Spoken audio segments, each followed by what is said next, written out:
Okay, I want to call the June 18th, 2026 meeting of the Brattleboro Charter Revision Commission to order. Welcome, everybody.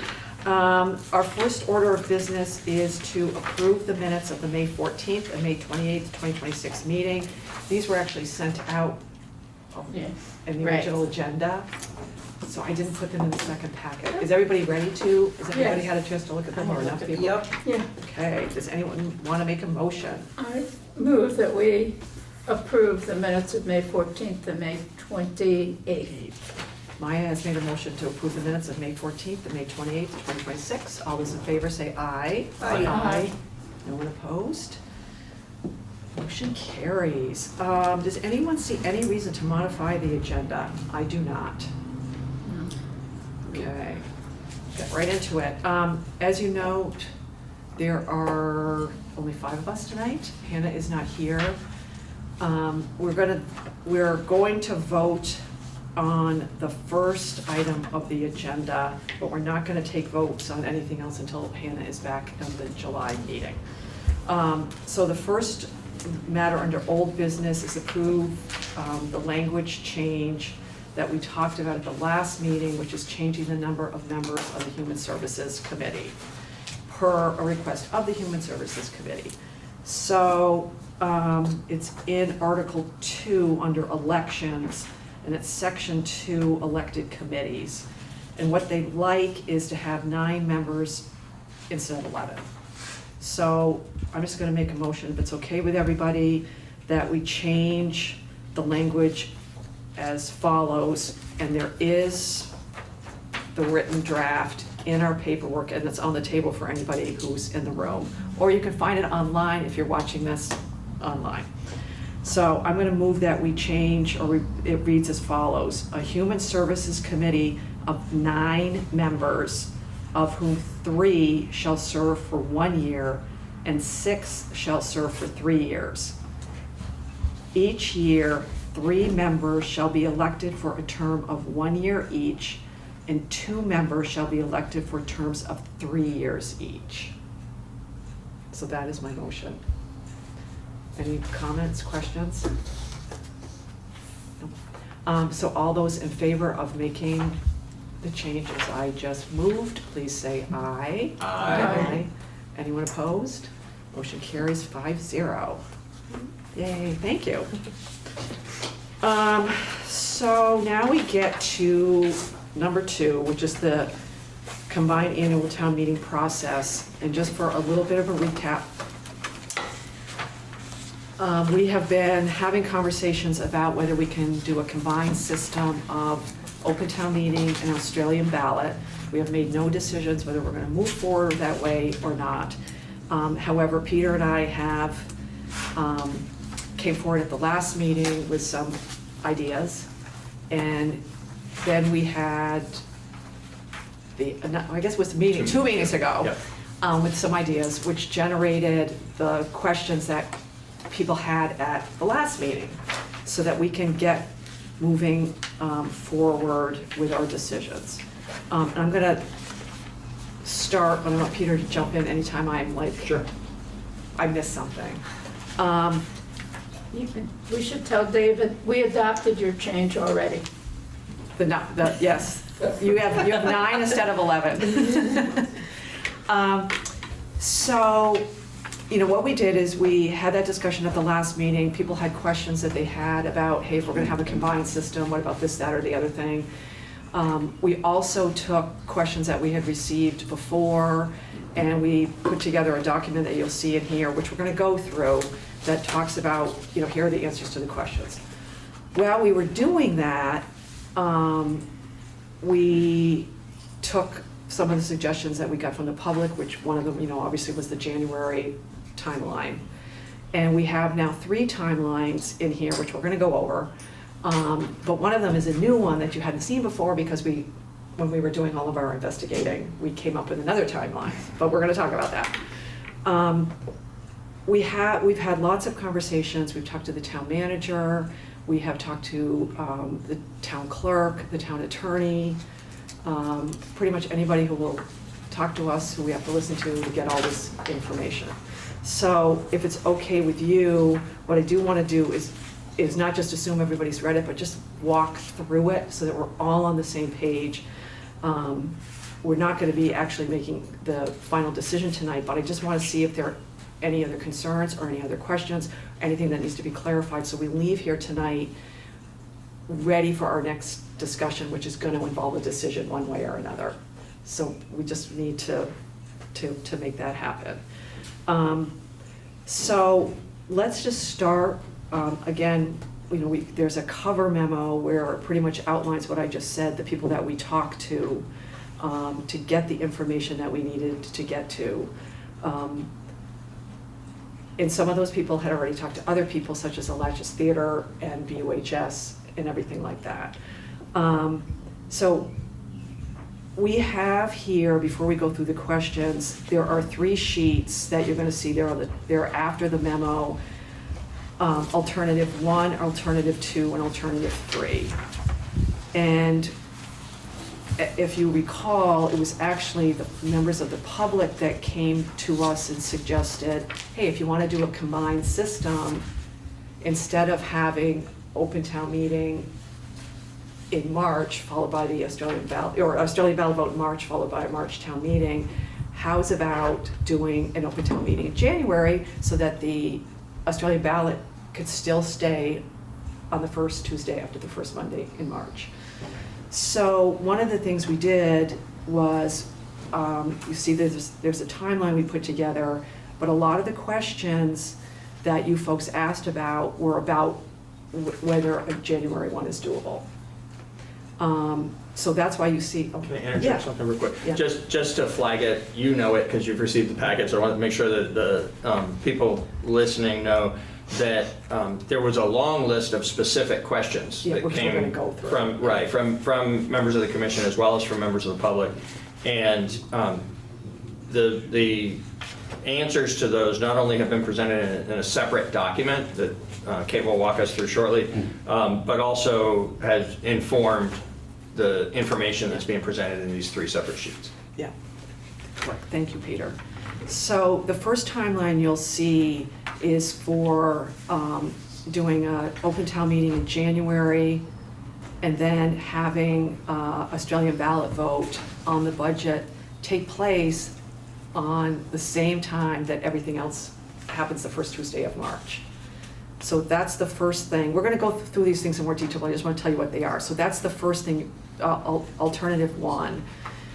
Then Alternative 2 is doing a March open town meeting and a May Australian ballot. And this is the one that's new, and you haven't seen this before.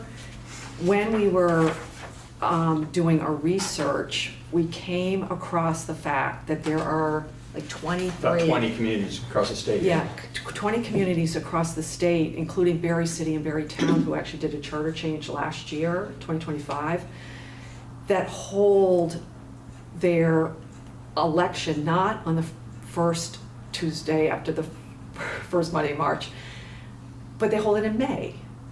Or some other time. Or some other time. Some day other than town meeting day. Yeah. And of those that do it, the vast majority Do it in May. Do it in May. Yeah. So we thought, well, we could do that similar thing. Have open town meeting in March and have all of our elections take place in May. So you could have the ballot take place, the ballot vote on the budget take place on the same day you do your votes for select board and everything.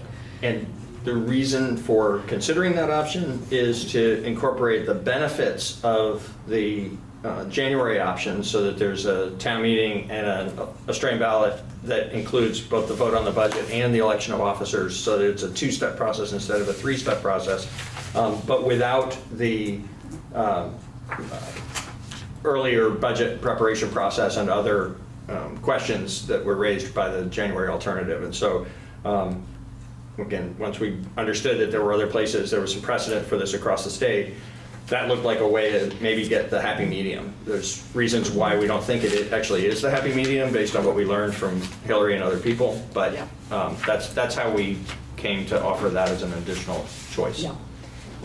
And then alternative number 3 is doing, pretty much doing things the way we do now, which is the Australian ballot vote on the elections in March, have an open town meeting, followed like 2 weeks later in March, and then do an Australian ballot vote on the budget in May. So we basically tag on an Australian ballot in May. So those are the 3 alternatives that, whether we started looking at them or not, the May one was a surprise to us, that came through while we were investigating all of the questions that you folks had. And what I'd like to do is go through the questions and talk about how they fit into each of these alternatives. But I want you folks to stop me if you're like, wait a second, I don't understand what you're talking about. Because as Peter said, the questions sort of inform where we ended up if we were king and queen of the world, where we would come down on a combined system if everybody wanted a combined system, which I can tell you, well, if you read the memo, if we could make a combined system for the town of Brattleboro, it would be the first alternative, which would be to have the open town meeting in January, followed by the Australian ballot vote on the traditional March date. That would be our after we did all of this stuff. And we were all over the place, to be honest with you, on what would work and what wouldn't. But if you want, I think we should go through look at the questions that everybody had and the answers, and then talk about them as they go to the bigger issue of, is a combined system the way to go? And if it is, which one is the best? If that makes sense to you. So we can start right from the top, which was the budget development question. And Maya, you posed the question, is it possible for the town of Brattleboro to put a budget together if we were going to do a January open town meeting? And I had a conversation with John Potter, and the answer to that question is yes.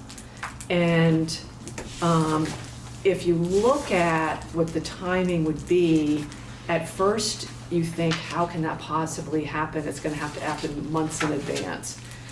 It actually, the way it would be, they'd have to warn the town meeting sometime between December 7th and December 17th, which means they'd have to have the town budget done sometime between December 7th and December 17th. Which is pretty much, December 17th is about a month before they get it done now. So we're really only talking a month earlier in the scheme of things. And what Peter and I were realizing when we were talking about this, there's like dead time that we don't realize happens. Like we have representative town meeting, or was representative town meeting in the middle of March, the second Saturday in March. The select board voted on the budget in like it was sort of going down to the end of January. But all of February and half of March, the budget's already done. But so you think that there's something going on with the budget between the end of January and March, the second Saturday of March, but nothing's going on with the budget. It took us a while to figure out, well, you'd have to start in July to do a budget for January, but that's not the truth, because we have this dead time because we're waiting from the March to the January to the March period. Do you think that would give the finance committee time to review it and do a report?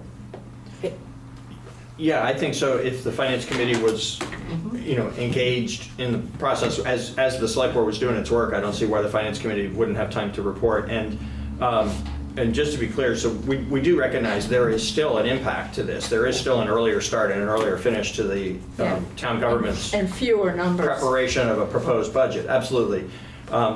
But we were initially thinking that it was 2 full months, and it's really more like a month to 6 weeks. Yeah. Is the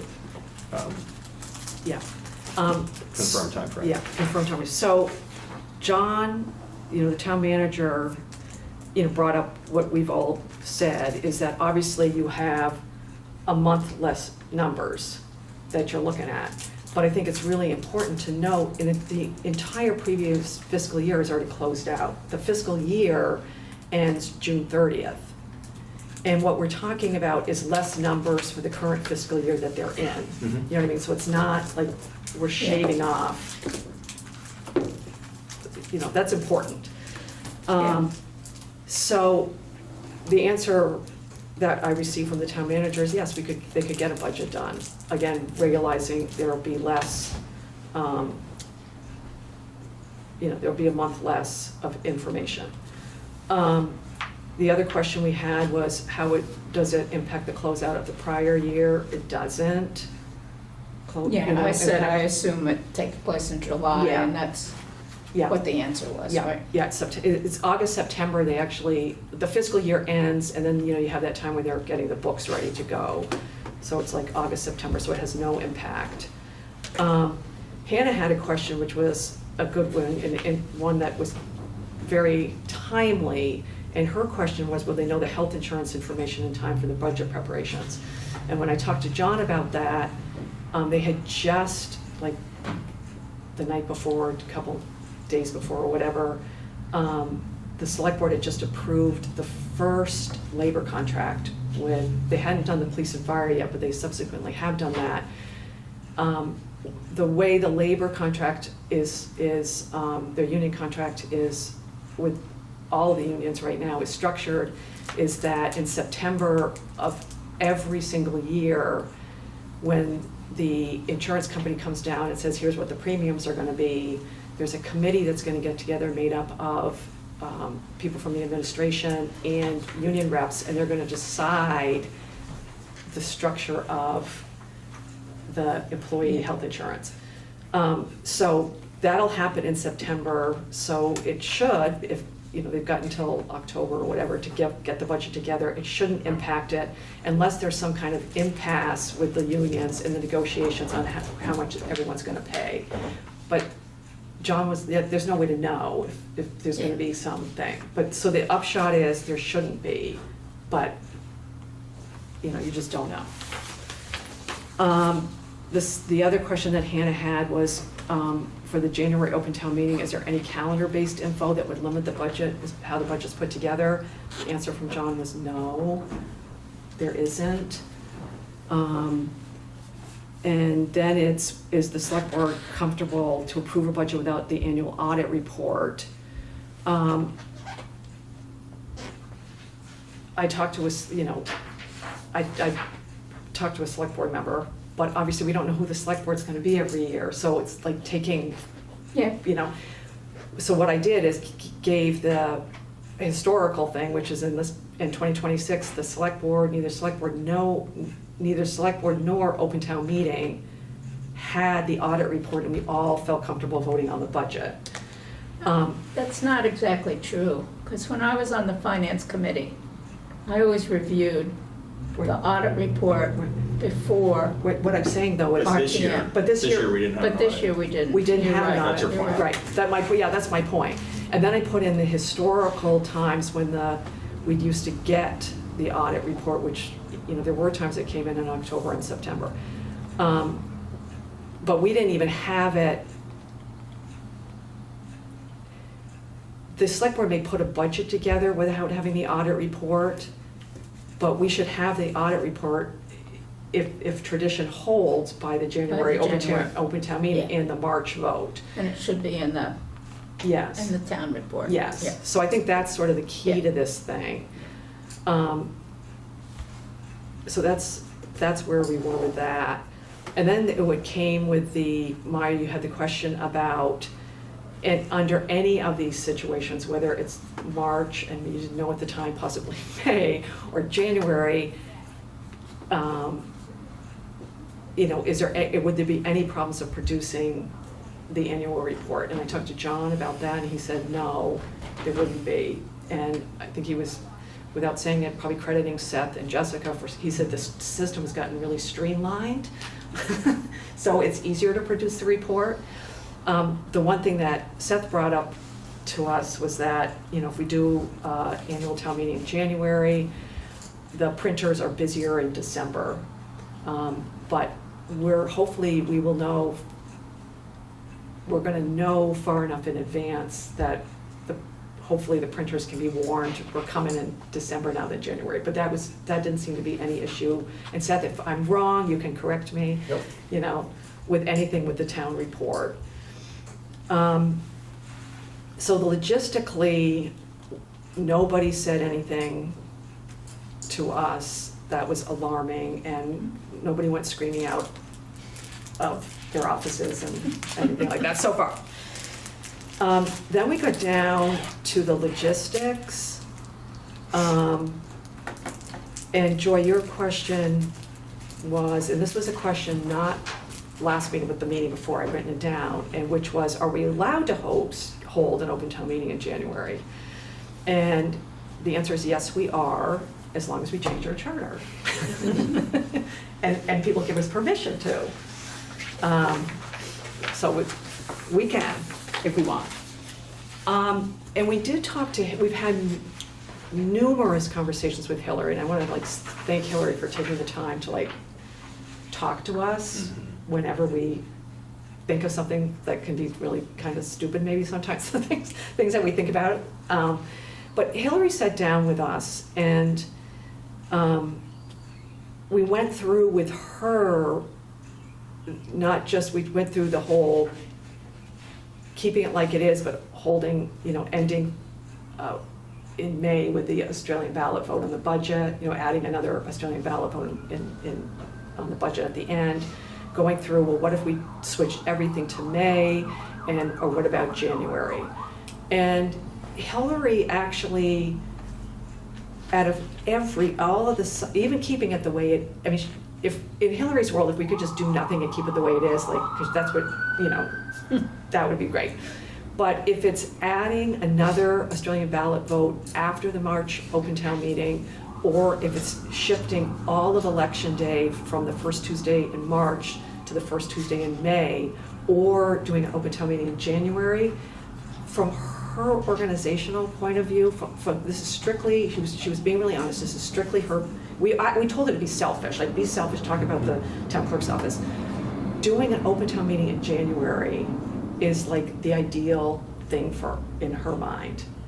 Because, you know, in some of these years, she's got the she got the March presidential election, then she's got an August primary, you know, on the even years, and then she's got the November election in the even years. And I think she also really appreciated okay, I only have to do one ballot election if it's all in March.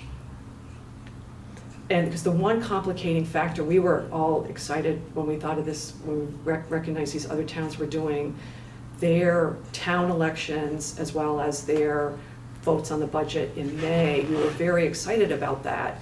We went down and talked to Hillary, and then she was excited for a moment too, but then she realized, we still have the school. And in Brattleboro, because we're not our own school district, we're with Putney and Guilford and Dummerston, we still have to have the school vote in March under a May system, if that makes sense. So we would still be putting the town clerk's office through a May system or a March vote, even though she was like, you know, we could even do it in the town clerk's office. So it wouldn't be a big deal if we wanted to switch to May, but it's just that one complicating factor. So, and Maya, your question was, does a January open town meeting impact the August primary for Hillary? And that's when she was like, no, actually it makes my life a lot easier, because even if the budget is rejected on an Australian ballot vote, it doesn't keep pushing it, you know, towards July or August. If you have the March Australian ballot vote, the Australian ballot vote in March, if that makes sense, you know, we're not pushing it. So Hillary was happy, but is the BOHS gym available for open town meeting in January? That was a question from a prior meeting, and Hillary was here. She explained to us, it is because of basketball season, and Peter and I had multiple conversations, you know, we've talked to Hillary about this numbers of times. It's not, there's. You don't know what the basketball Right, schedule's right. going to be. We don't know what it's gonna be, and because it's not just the Brattleboro School District anymore, we can't like strong arm the school system to say for January. But it is available on Sundays, so there is, there's always that chance that maybe that year there might be a Saturday in January because they decide to do it somewhere else, but we don't know. But the school has indicated, yes, there are no basketball games on Sundays. The other question that we had prior was the idea about the Latches Theater, whether that was a viable space, whether for March or, it was particularly for January, but for any time. And I know that it was Jessica Stickler, we'll give her the credit for doing all the work with the Latches. And there were good things about the Latches. It is ADA accessible. The main theater is available on Saturdays. BCTV knows how to use the space because they've done a lot of things there. The lighting is a little wonky, not as wonky as the BUHS auditorium, I might add. That is just that's like a no, not even a non-starter, the BUHS auditorium, because that lighting is really a non-starter. The Latches Theater, you might be able to do, BCTV's indicated they might be able to do something with. So there are good things about the Latches Theater. The negatives about the Latches Theater, the big one is the parking issue. Like, there isn't any. When you drive up to BUHS, you have the parking lot. So there's the parking issue, which is a big one down there. As we all noted when we came into, for this OTM, there was this, how it's set up where people can register. And then when they're doing Australian ballot votes, there's a way, the paper ballot votes, there's a way for people to circulate around that is not as easy to do that at the Latches Theater. I mean, there's the possibility that we'd have to take over everything, and whether the Latches Theater would literally close down their entire facility and all their movie theaters is not a given. So there are the Latches Theater is a wonderful space, I think, to go watch like classic films. It might not be actually a workable space for our town meeting. I had a conversation with Johnny Gifford at BCTV and asked him how BCTV would feel if Brattleboro were not to hold their town meeting in March, but do it in January instead. And he was excited about that because they are bombarded in March with open town with town meetings. So saying to them, hey, we're going to do ours at a different time when it's slower for you, they're fine with it. So for the logistical stuff with BCTV, they were like totally actually happy about it, like relieved if we did that.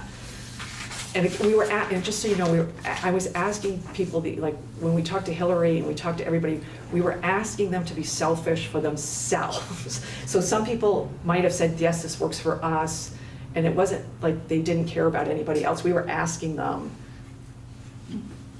if you could rule the world. So we know that there's different issues for different people for different things.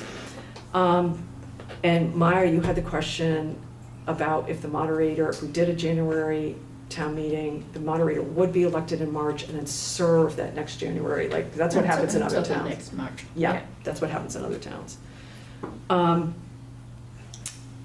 When the question came up about the open town meeting, the March open town meeting and the March Australian ballot, and Maya, your question was, if it's automatic, might that require additional staff in the town clerk's office? And, Hillary was honest with all of us. You were right. She said she doesn't know. I mean, it could, but she doesn't know.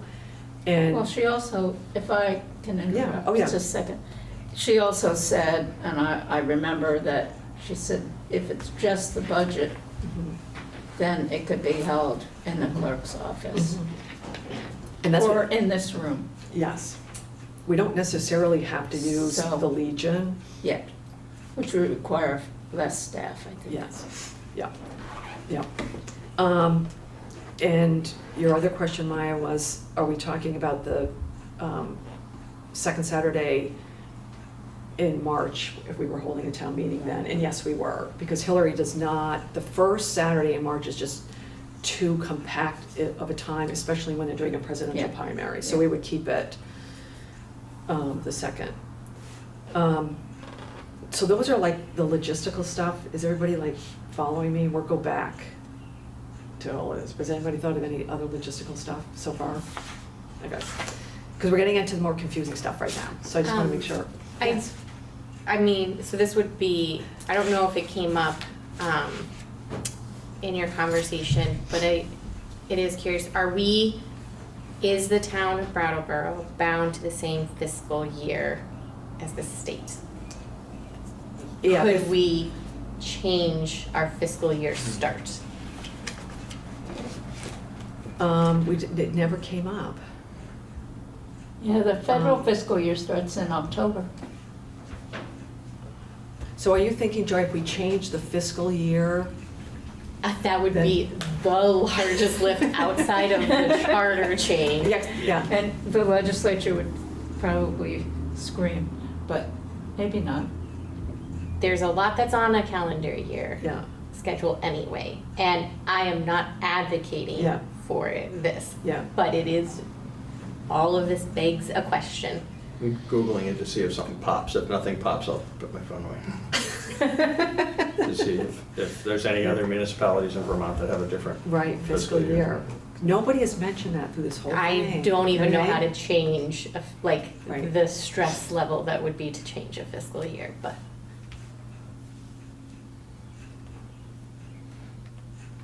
Well, I know, So- Oh. So if we can trust the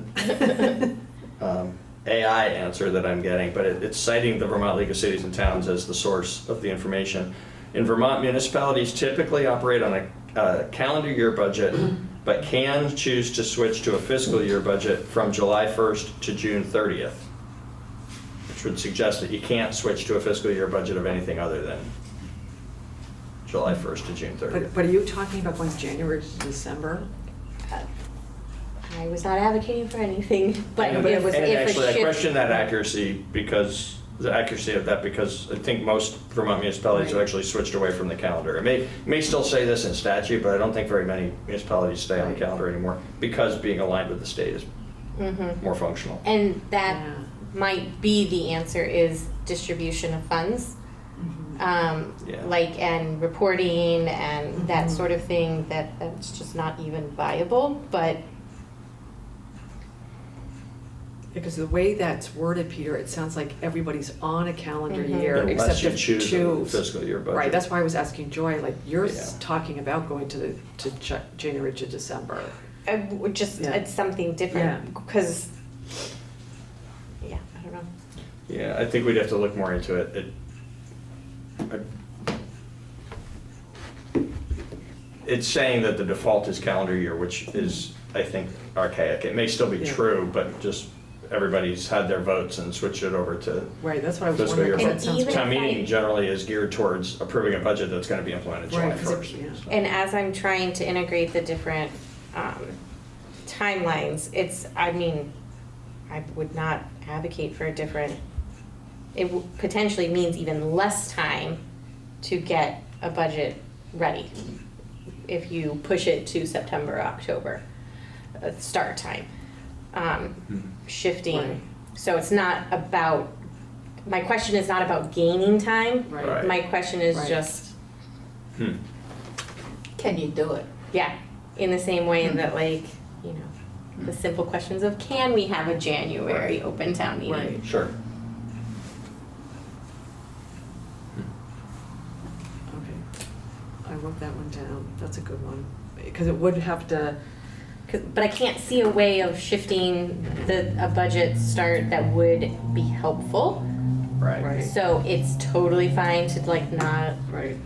answer the question, but it was the question Yeah. I wrote down and you Yeah. did ask. No, I love it, because it spurs other Okay. thoughts. Because we'd have to have a budget done by January 1st. Yeah, you have to, It would be tricky. The first couple year, years. you'd have to have an 18-month budget or something. That's what might have been municipalities shorter. did. I mean, Vermont, Okay. Brattleboro did that back in the, I believe it was the 70s, that Brattleboro made the switch. And there was a 1 year when it was an 18-month budget Yeah. to put you on the new fiscal year. I'm trying to. That's a think. good question. Okay. I put a big star by it, Joy. I'll be punished for it later. I know. Put a big star by that. Put a big star by that. No. Then we came up with Joy, you had the Australian ballot, and you had a question about what the sample ballot question would look like. And there are 2 examples, and Peter and I met with Bob Fisher about this. So this wasn't like us making this up. We sat down with him. And if we go to a combined system and what the question is going to depend on, do we want a higher number of people, the 60% of the people have to say no to the budget or yes to the budget. Is a supermajority Majority. required to reject the budget, Budget. or is a simple majority required to Yeah. reject the budget? Yeah, and we talked to Bob about, first of all, can we say you have to have a supermajority? And he said yes. And he gave some examples, which are on page 5, of where currently, there are examples in Vermont state statute where yes, a higher threshold is required. And it's the Common Interest Ownership Act. People can look this stuff up. There's automatic runoff statutes in some states. There's reconsideration. You have to have a minimum number of votes cast when you're reconsidering something, and that's in Vermont state statute. And it's actually happening in Vernon right now with their town treasurer. If everyone's paying attention there. So they have to have a higher threshold of people who want to overturn what happened. So yes, there's precedent for this to have require a supermajority.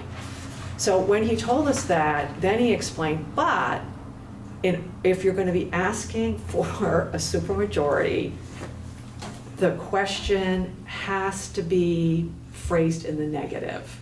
And this took us a little bit of time, like, now it's like wrapped around my head. I can get it. When he was first saying, so I don't get it. So if you go back over to page 4, if we're going to require a 60% vote, it has to be, because it's a supermajority, it's not a simple majority, so it has to be in the negative. So the question would be, shall the voters either, whatever word we want to use, disapprove or reject? So shall the voters reject the budget in the amount of $27 million or whatever, as passed by open town meeting on whatever date? So that's if we wanted to use that higher threshold. If it was just going to be a simple majority, then it's shall the voters approve the budget in the amount of $27 million, blah, blah, blah, on that way. So the question itself can be very simple. It can be one sentence. It doesn't have to be complicated. That would go on the ballot. The complicating thing is, or not even complicating thing is, the thing you've got to get your head around is, if we decide we want to go with a combined system and we want to have a supermajority, it does have to be, should we reject this budget, as opposed to should we pass this budget, which we're not used to in town. We don't usually vote for something that says, do you want to reject it? Yeah. So, and I've been thinking about it now for a while, so I get why my head can wrap around it, but my head didn't wrap around it for a while. Is there more about why it has to be in the negative? Mm-hmm. Like, I get that there needs to be a format, I guess, but like, is that just the simple answer? There needs to be a consistent format for a supermajority, and it was decided X amount of years ago, Robert's rules or whatever, that says it has to be in the negative?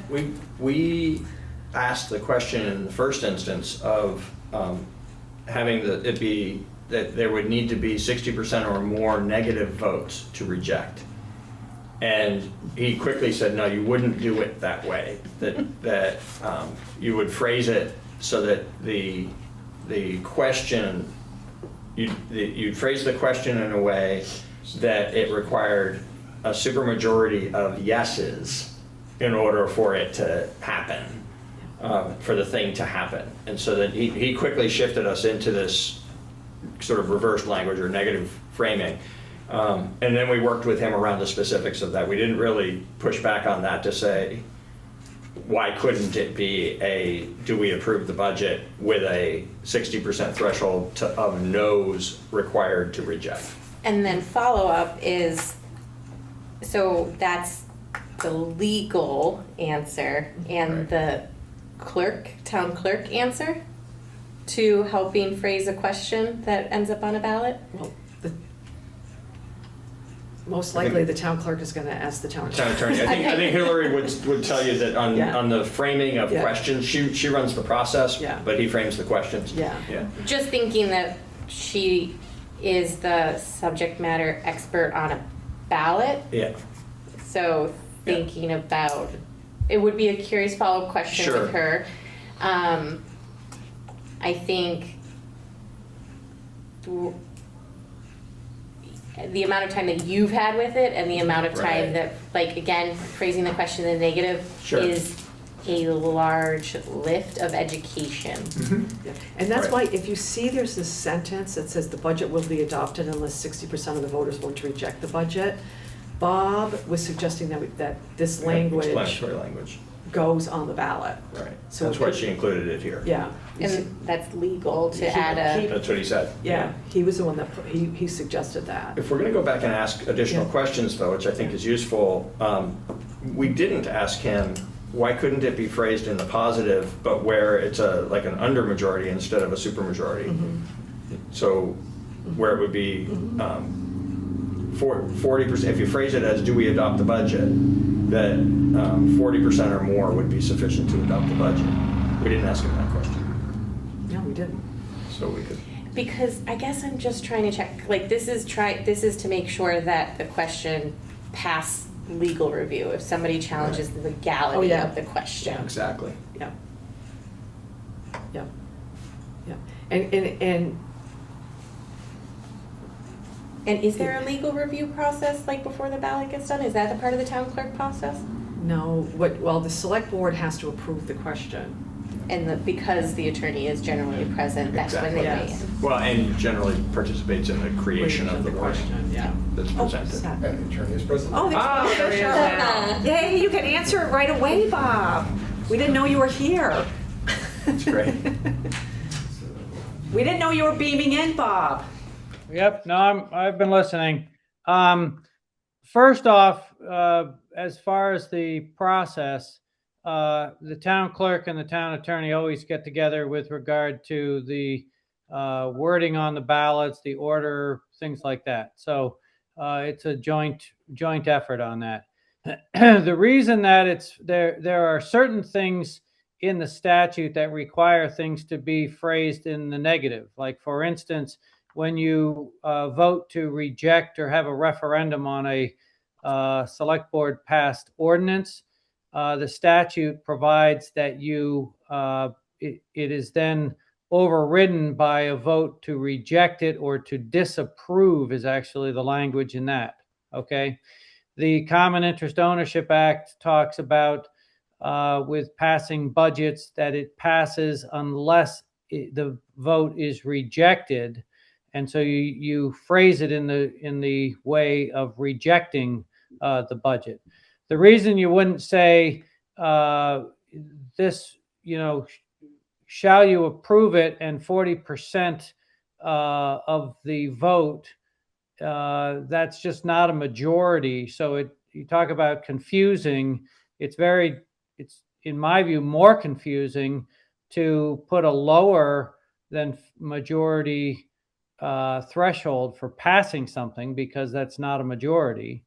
And the reason that you were talking about a supermajority is so that your vote at open town meeting acts for something. Because what's the incentive to go to open town meeting if you're just going to vote on something several months down the road by Australian ballot? So the idea of having a supermajority, as it was explained to me by Peter and Kate was so that there's an incentive to go to open town meeting. And now, Bob, you reminded me of this just the second. When the special representative town meeting got together to vote on the community conduct ordinance, was that a negative question?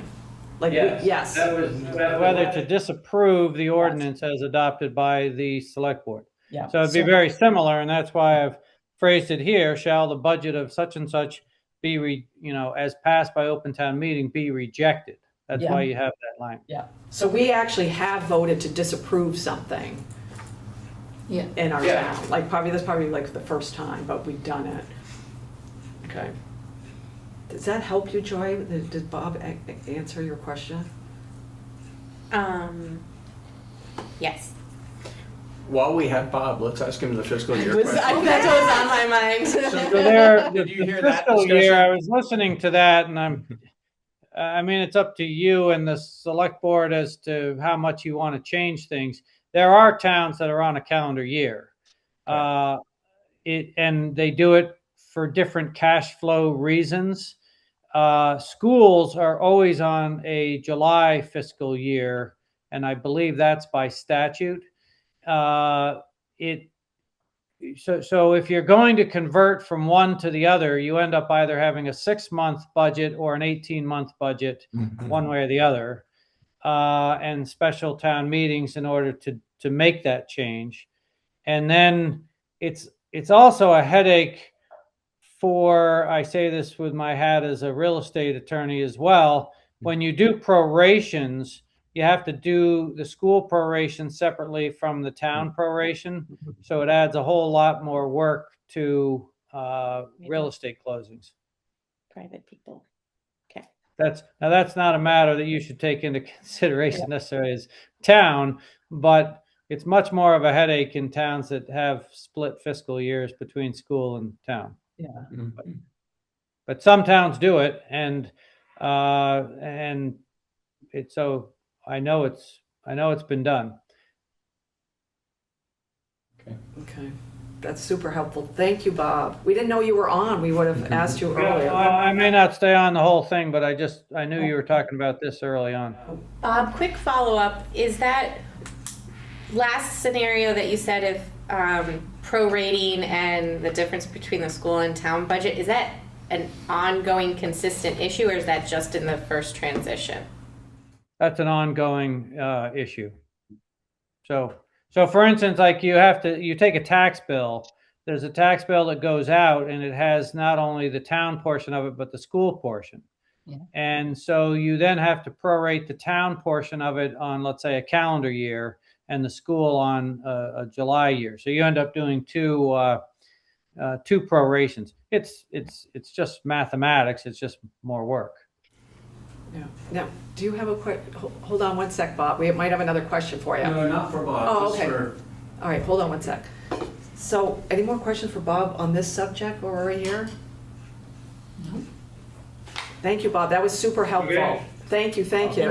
If you hear us say something stupid, chime right in. Is this in relation to this, Timothy? yes, Oh, yeah. exactly. Yeah.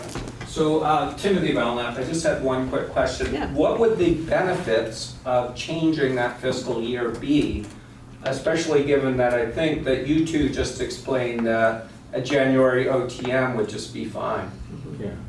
That's, Yeah, I think in the earlier discussion, it was noted that it might not be beneficial. It was more of a question of like, what if? So that then if we learned that it was possible, you might explore whether it had, Theoretical. like when the January idea first came up, it was like, gee, we don't even know if we could do that. And we found that we could, and then we explored it further, and we found that it actually, Yeah. looks like the preferred alternative, at least to the two of us. We'll see where the Yeah. conversation goes for the group. yeah.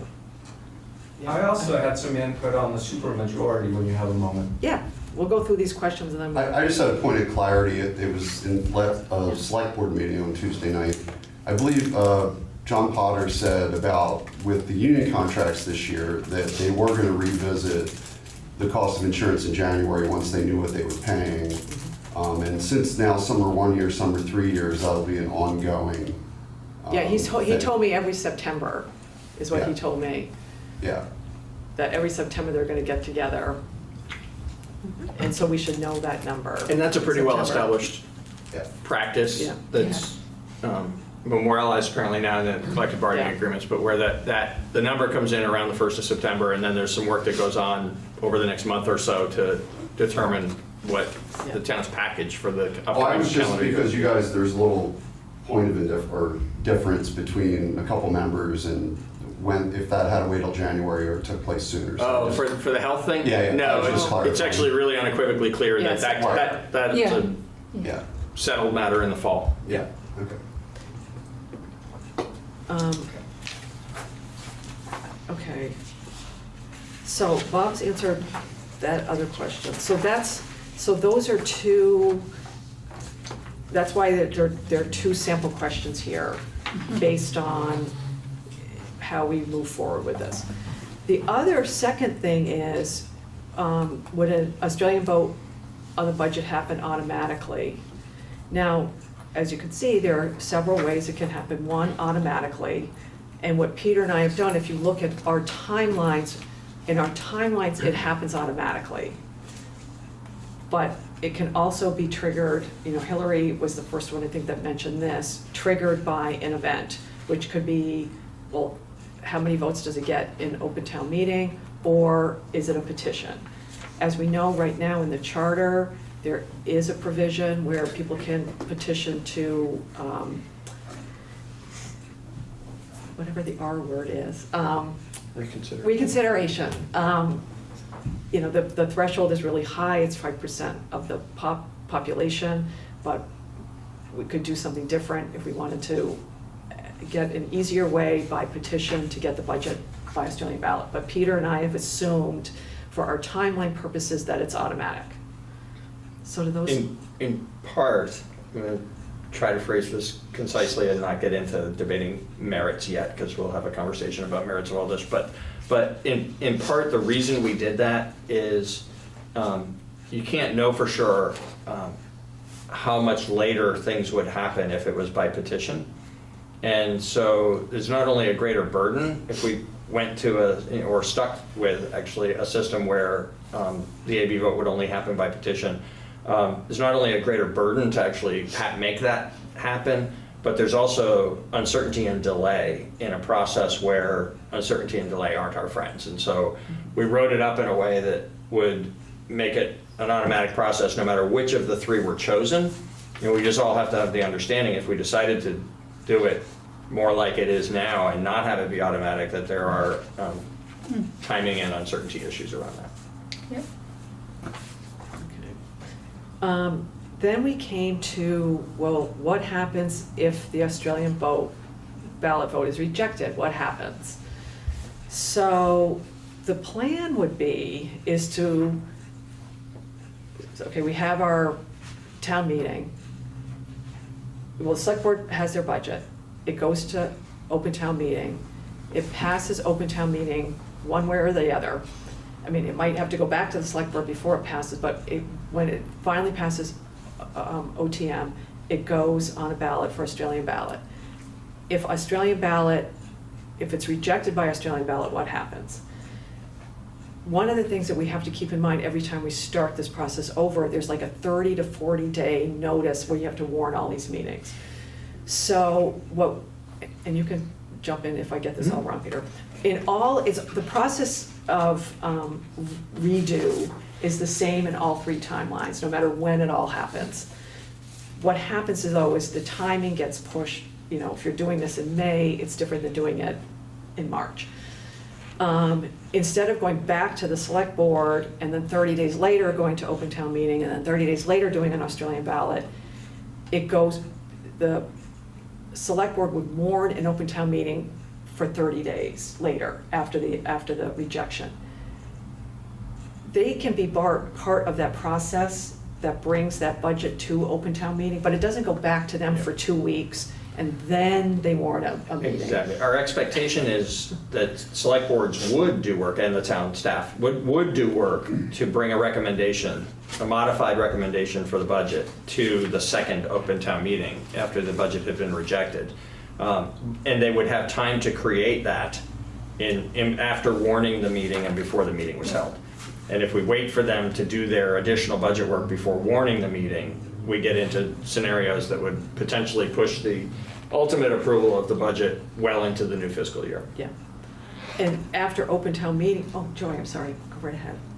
No, go ahead. You're finishing the timeline. Okay, I vote. because I would say after the second open town meeting, it would go to another Australian ballot vote.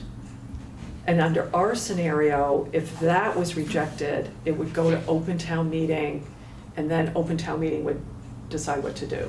And I know there are members of the public that disagree with, I'm going to acknowledge there are members of the public who disagree with us. Yeah, I'd like to acknowledge that too, and say, we could land in a different place Yeah. and just have it keep going with a open town meeting and Australian ballot endlessly until an Australian ballot approves the budget.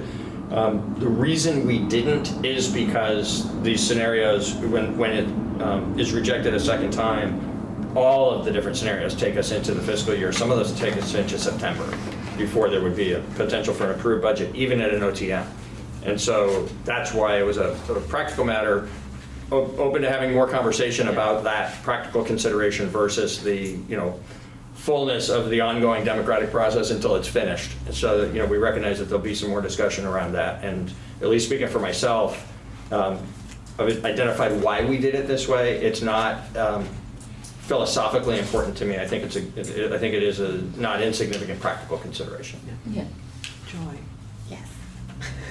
I guess I want to preface, I certainly have a lot more questions because there's a lot more to chew on now. Yeah. So, Sure. Yep. We want questions. as I nitpick here, so you've given a sort of answer to the question. Mm-hmm. You've provided a sample of what it could look like in 28. What, and I know we're not there yet, but what would the potential, but I'm still gonna say the words out loud. What would the potential language look like in the actual charter? Because this line here, so this is alternative 1, this is the first line outside the box. If Australian ballot vote rejects the OTM approved budget between Thursday the 9th Yeah. and Thursday the 16th, we'll warn the second OTM. Yeah.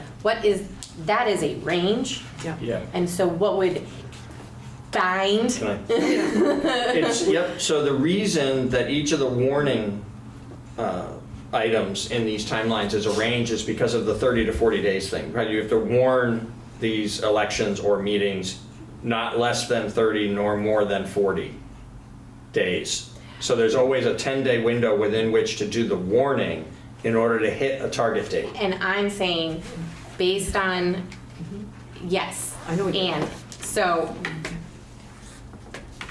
Are you- lay out the thought scenario would mean that the Yes. charter has to have exact language that Yes, Australian ballot gets rejected by simple or super. yes.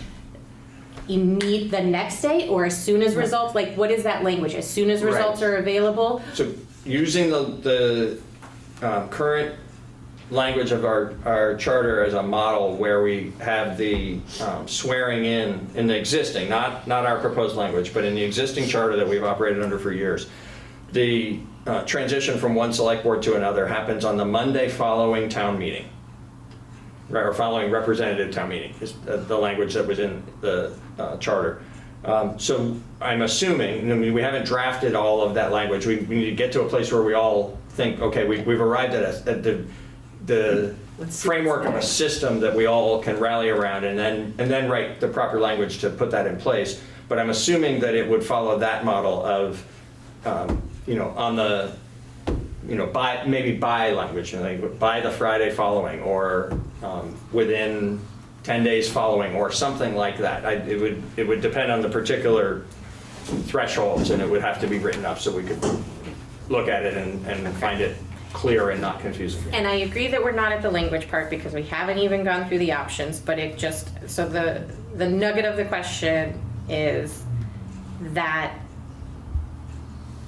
the language is specific about Yeah. the, Absolutely. Yeah. And I'm sorry, No, go ahead. I'm talking a lot. I'll say this and then I'll be quiet.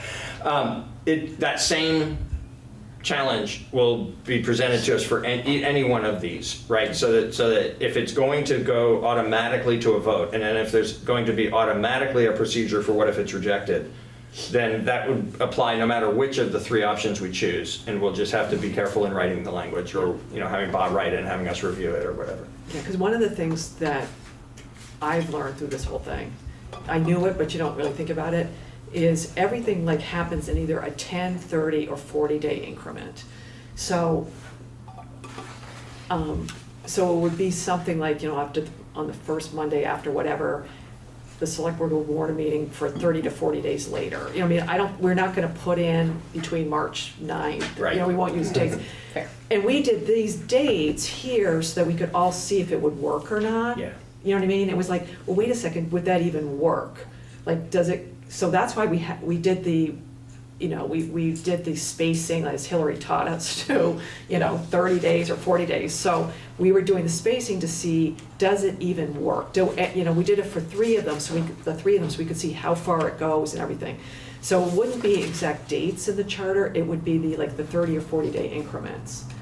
And one of the things that, when we did it wrong the first time, I was so, we got excited, Hillary's like, oh, I forgot that after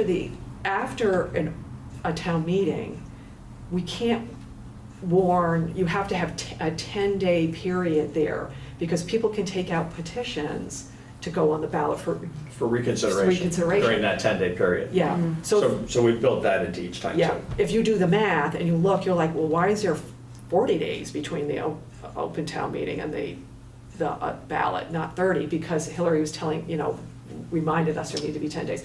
So it would really, it's gonna be these increments of, I think, 10, 30, and 40. Yeah. Kind of, yeah. I think that I would urge us to think about, the reason we presented it this way is, the language, we can get to writing the language and make it as simple as it can be given what we're trying to achieve, once we know what we're trying to achieve. But in getting to a decision about what we're trying to achieve, it felt important to show it as real life scenarios of, in the first year of doing it, this is how it would actually be scheduled. yeah. Right. And just seeing, and a lot of it too is what's the impact on the functioning of our town. Yes. That's why the whole idea of, if we keep rejecting something, where does that lead, and what do we do if it keeps getting rejected? Right. Which leads to the next question, which is, what happens if no budget is approved before the beginning of July 1st? And that's where we were doing all these scenarios. And, there are ways that you can keep the budget running, which is we put something in the charter that says, if there's a rejection, we just keep going under the current, or the previous, it would be previous fiscal year, because it would be after July 1st. Or the school district, by state statute, they run under 87% of the most recently approved school budget. So the town doesn't have to come to a screeching halt on July 1st if by some chance we've rejected Multiple budgets. multiple budgets. There are provisions that can be made that we can keep operating. And just one thing I'd like to point out about where the timelines land us is, if a budget is rejected once but is approved on the second try, in the January scenario, there's still 3 weeks left before July 1st. But in either of the other two, we're already into August by the time that budget approval occurs.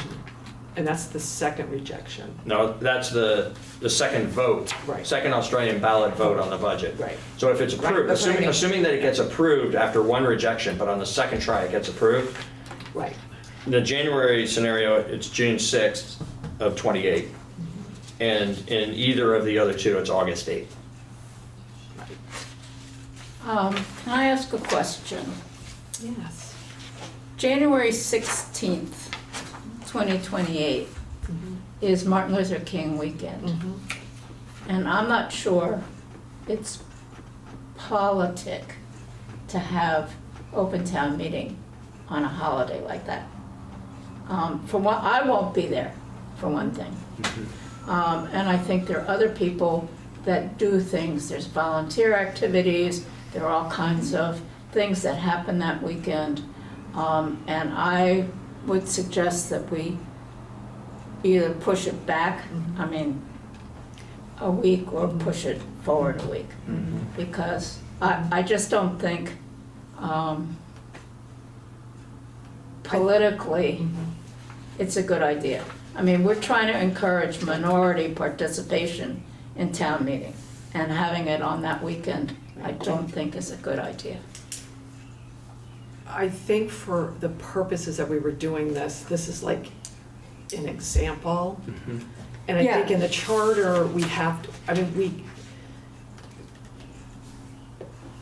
It's always the same weekend. well, okay, we can look at that. I'm just trying to think, we're gonna come across something on everything that we do.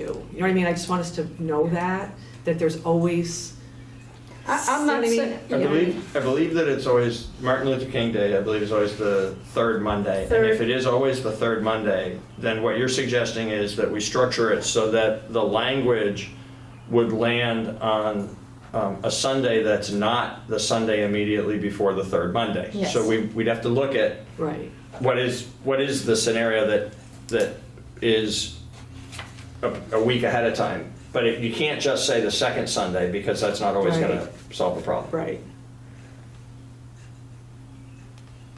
It's not And gonna- a second Sunday could be as early as the 8th, which I Right. think is also challenging for Right. holding a town meeting. Yeah. Right, Yeah, right. so if you move it back a week. But we have to hit March, the first Tuesday in March. That's right. That's the issue. It can't move to later in January, or you don't hit town meeting day for the And- election. yeah. And I think we have to, and I just think we have to think about I just have to think, we have to think.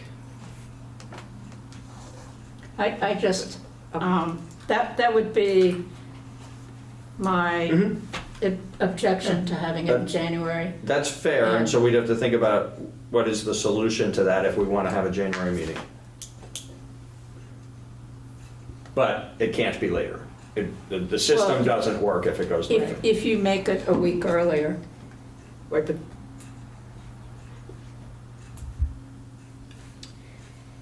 28, if you make it a week earlier, it's the 10th or the 9th.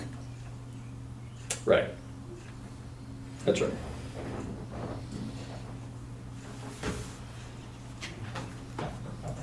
Another piece to digest. That's Pardon? okay. Another piece to digest. Yeah, exactly. all right, so, okay, we're on. Okay, miscellaneous. How would any of the options impact the school election? They wouldn't, because school does what they do and we do what we do. Early voting, everything would just, Be 20 days. yeah, it would work. Tom Franks had the philosophical question, how can two different bodies have binding votes on the same question? And Bob was nice enough to provide us with an answer, that they are not two different bodies, just registered voters. Voters can vote on articles at different stages of the process towards a final binding vote. For example, reconsideration, referendum, revotes on a defeated budget. It's a lot like, to me, it's a lot like when we were talking about, can we have a quorum at OTM? And the answer was no, because Not a body. it's not a body. Yeah. So that's, but, and I hope Tom likes the answer. He's not here. He may be on Zoom. Okay, Tom, we got you the answer.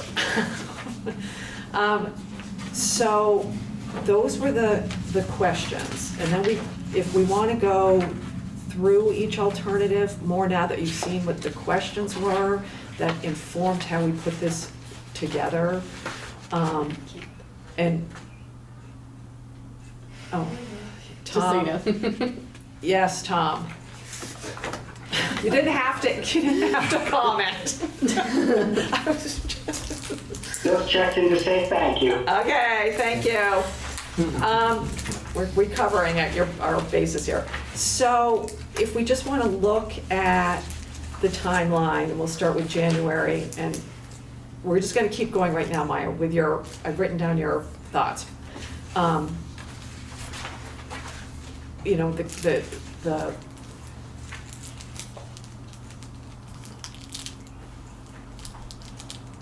and I think it's efficient. I mean, there's some of the things that we've seen, it's right here. It's efficient. We're not using additional government or town government resources because we're not adding something new. It does require the budget to be prepared 1 to 2 months earlier. It requires a Sunday OTM. But the timing, I think, works really well. If we combine it, if there's a budget rejection with Australian ballot, we could still get the town budget done by June, which is like a huge benefit. Hopefully there wouldn't be a rejection, but if there is, there's time for one. And if it's rejected and has to go to a revote, we're still in June for the second revote. So those are the benefits, or close, in July 15th, which is just 2 weeks into the fiscal year.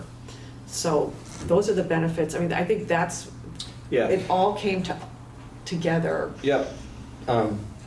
It's also clearly the preferred alternative for both Hillary and BCTV, which wouldn't drive us to one solution versus another, but because we already saw advantages to this one, it felt significant to us that for those key players that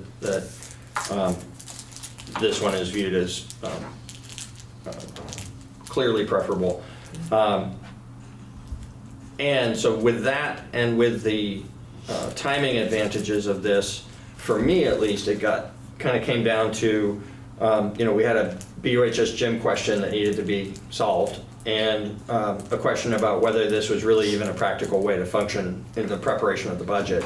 And what we've heard in the practical preparation of the budget question is it's acceptable, maybe not preferred, but certainly not like, oh, I don't know how we would ever accomplish that kind of situation. And the BUHS issue has been solved. A new issue's arisen tonight about, maybe we need to move everything even a week earlier, and we could look at that. But that doesn't, for me, change my opinion that this is acceptable from some perspectives and significantly preferred from other perspectives, and so I like it best of the three alternatives. Yeah.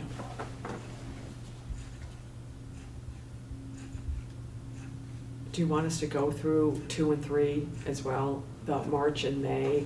At first, alternative number 2 was March, and then moving everything to May. And Peter and I were actually ecstatic when we realized this, because we're like, we figured it out the So very solution. happy.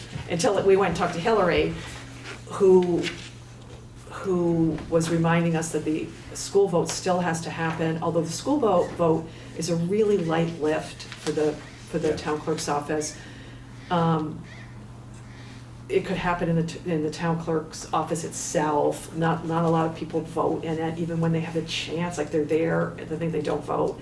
So that's a light lift, but it's really shifting an Australian ballot vote to May, which was the hardest thing, because as you see, if it goes bad and it gets rejected, it pushes everything into August. Yeah. So every even year, they're dealing with a primary at that point.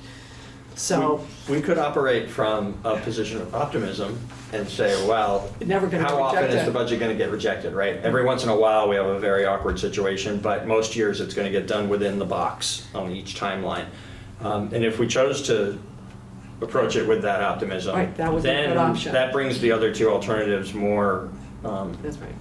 they become more competitive. But if we're trying to protect against the chaotic impact of a long delay into the new fiscal year before the budget is approved in a year when it is initially rejected, then January stands out as Yeah. better.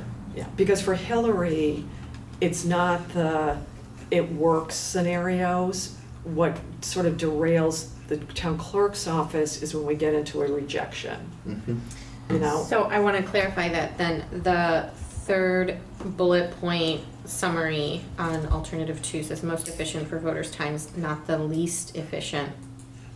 Okay, sorry, I read that wrong. A negative, because I was like, Yeah. at least efficient for government resource. So it's Right. not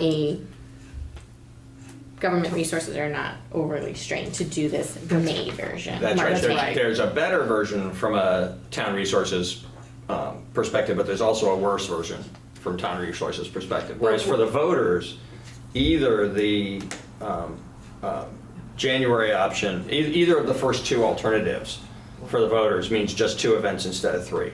So it's, they're, But even More at the,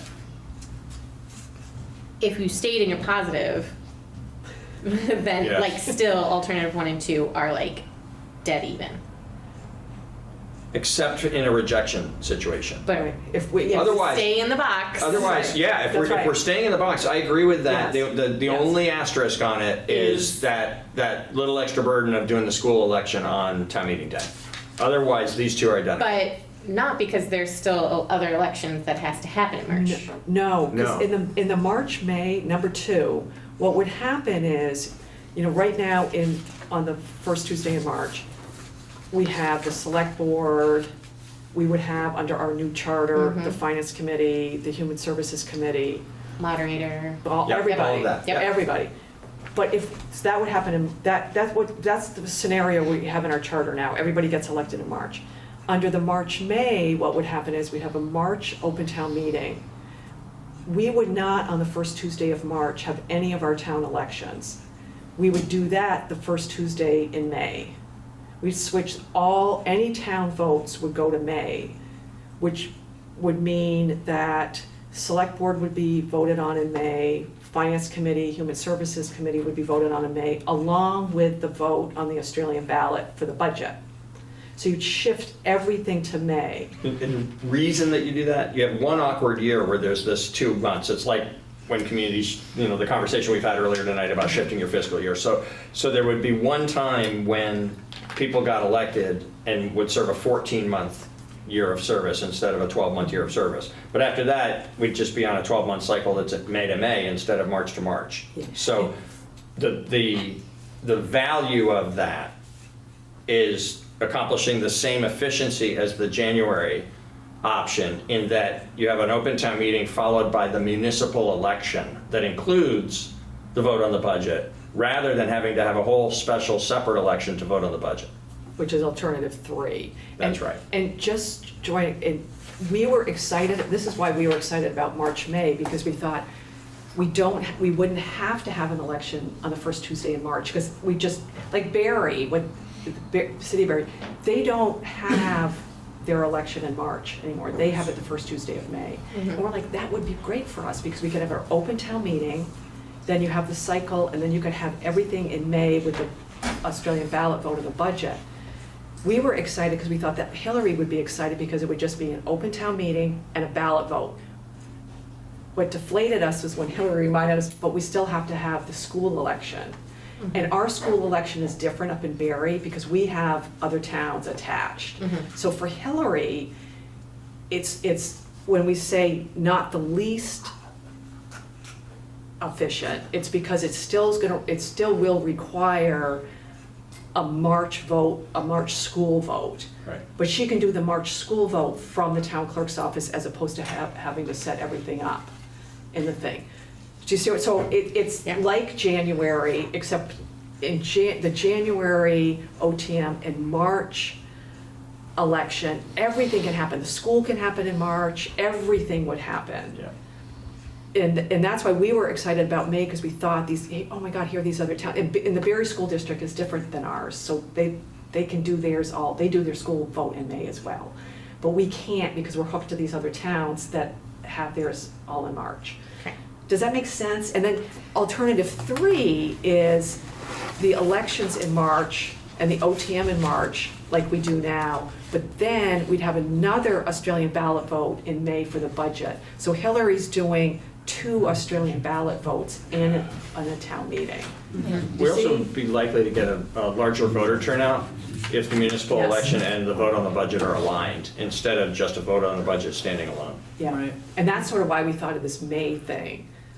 Does that make sense? Yeah, can I I'm saying you, David, I just want to, we're in a train here.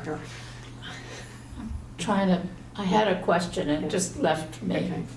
Okay. Okay, so under the March-May alternative,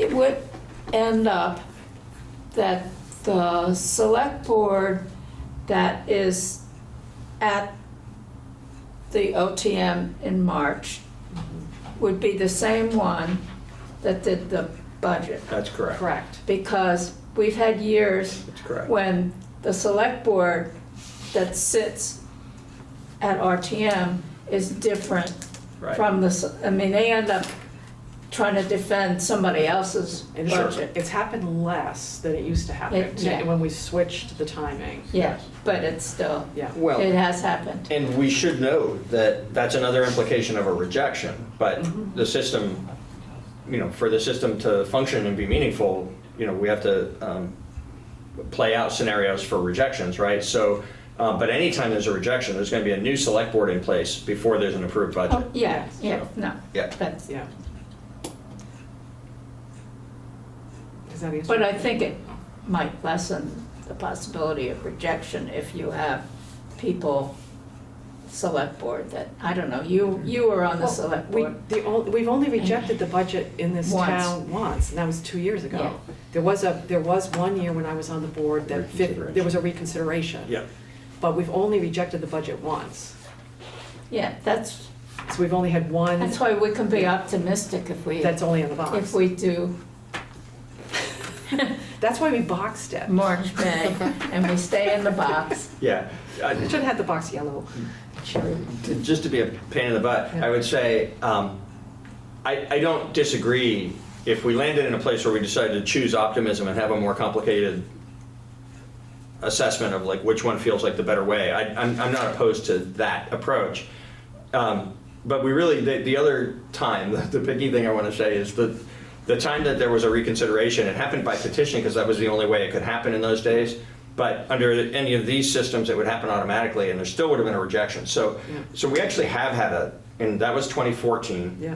And then in 2025, we had it. So, an 11-year time, the voters rejected 2 budgets.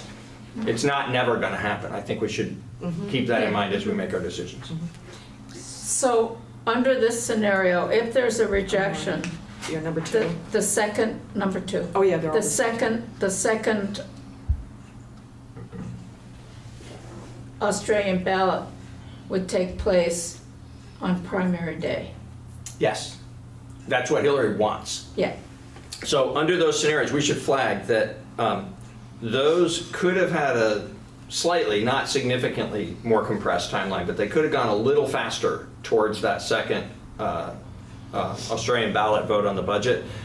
And Hillary said would be a complication she really couldn't deal with because there would be a different window of time. There'd be two elections happening within a couple of weeks of each other, between the state primary on August 8th and an AB vote a couple of weeks earlier. And each of those, that's a logistical challenge in itself, but then each of them would have a different window of time for early voting. The state is, I think it's 40 days, but it's a lot longer than the 20-day period for a town election. And so that would just be terribly confusing for the voters and all but impossible for her office. And we said, okay, fine. For those scenarios, we'll align the second AB vote with the state primary. Yeah. So actually we should say also, in the interest of full fair consideration of all of these, the scenario we've shown because it's the real dates for 2028. It's going to show. Which happens to be, as an even-numbered year, a state primary year. In the odd-numbered years, the timeline for the rejection path would actually be a couple of weeks earlier in both number 2 and number 3. Yeah. Yeah. And we talked about this with Hillary too, or she talked to us about it. These are special, for the most part, anything outside the box is going to be a special election or a special event. And,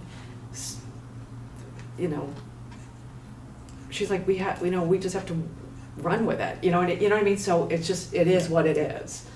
And it is how it's going to come out. And a lot of it is when they look at a calendar and say, okay, we're going to wait 2 days before we warn this meeting because we want to hit a certain date.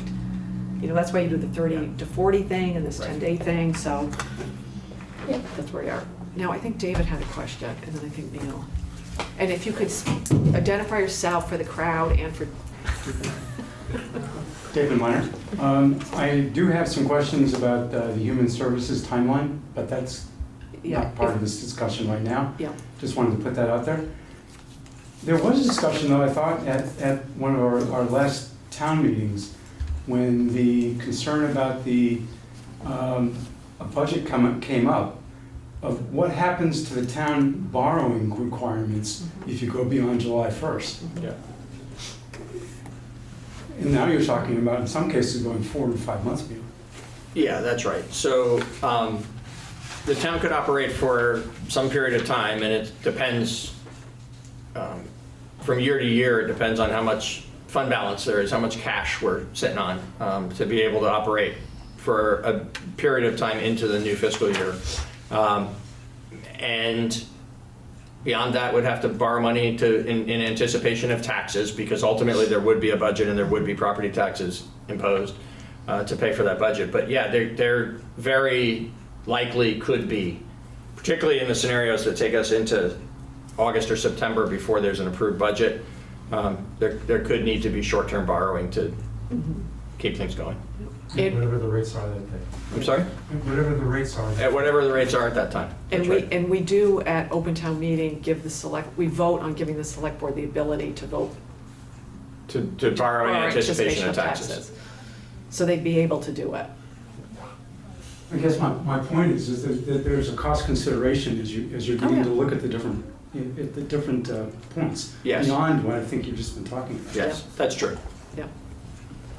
Neil has his hand up.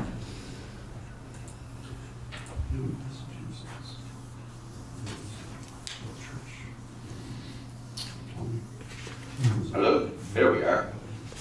Well, first of all, I want to thank Kate and Peter for all of the work that you've done since this last week. I know that you've received a bunch of information from various places and citizens, and your depth of research into them is very much appreciated.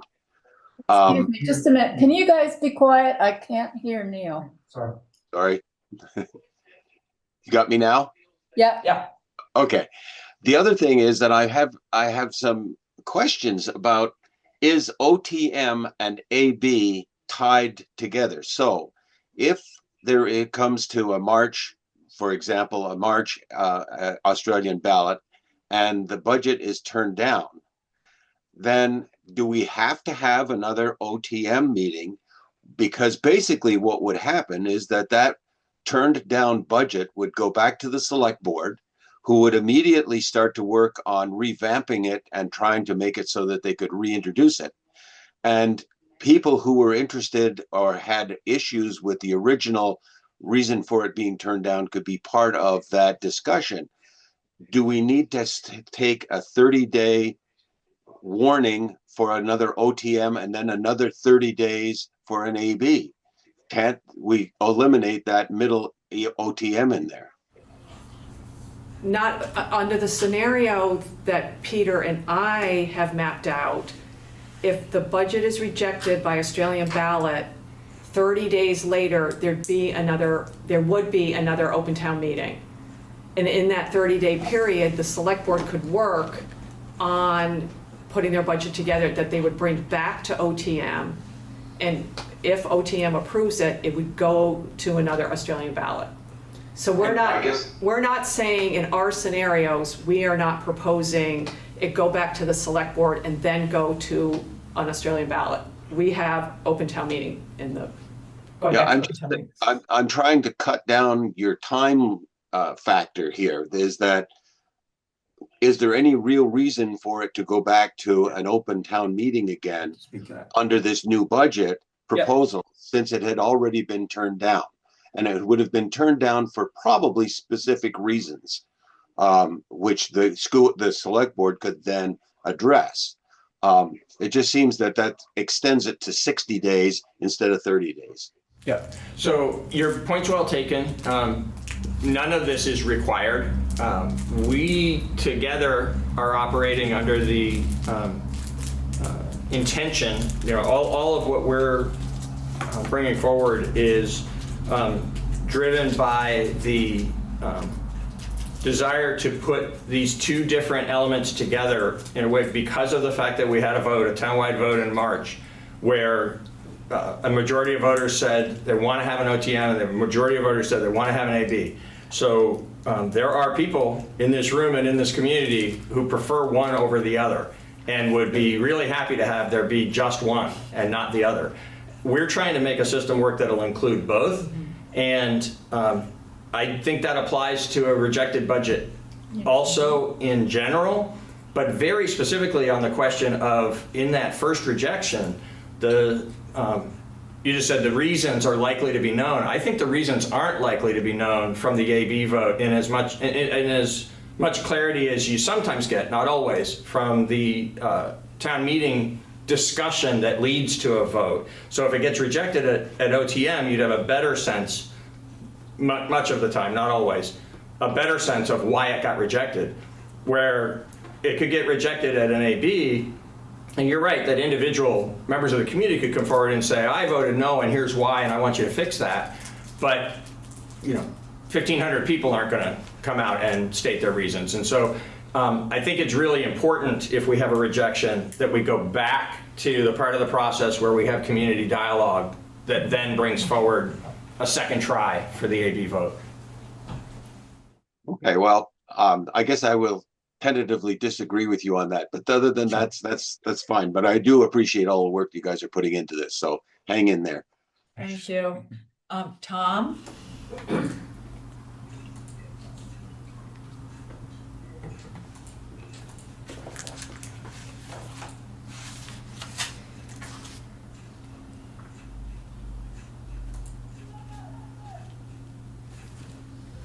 Here we go. Sorry for the day. I'm on a phone. We lost power for a while and my system went wonky. I have a few questions for you, but I do really want to thank you for the research and you've done, Peter and Kate. That's great. Finding 20 towns. I think I only found confirmed 18. Good work. The questions I have, the various OTM Australian ballot options do not seem to account for OTM rejecting the budget. That's true. I'm not sure. Okay, I just wanted to point that out. All bets are off. If OTM rejects the budget, then it pushes back at all these timelines.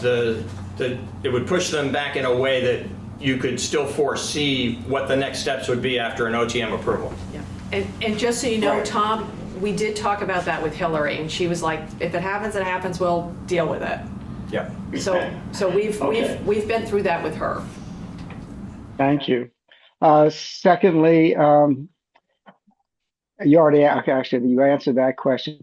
Will OTM be amending the budget or just passing or approving or setting a dollar value as it was with RTM? They would still discuss and have the authority to amend before having their vote to pass.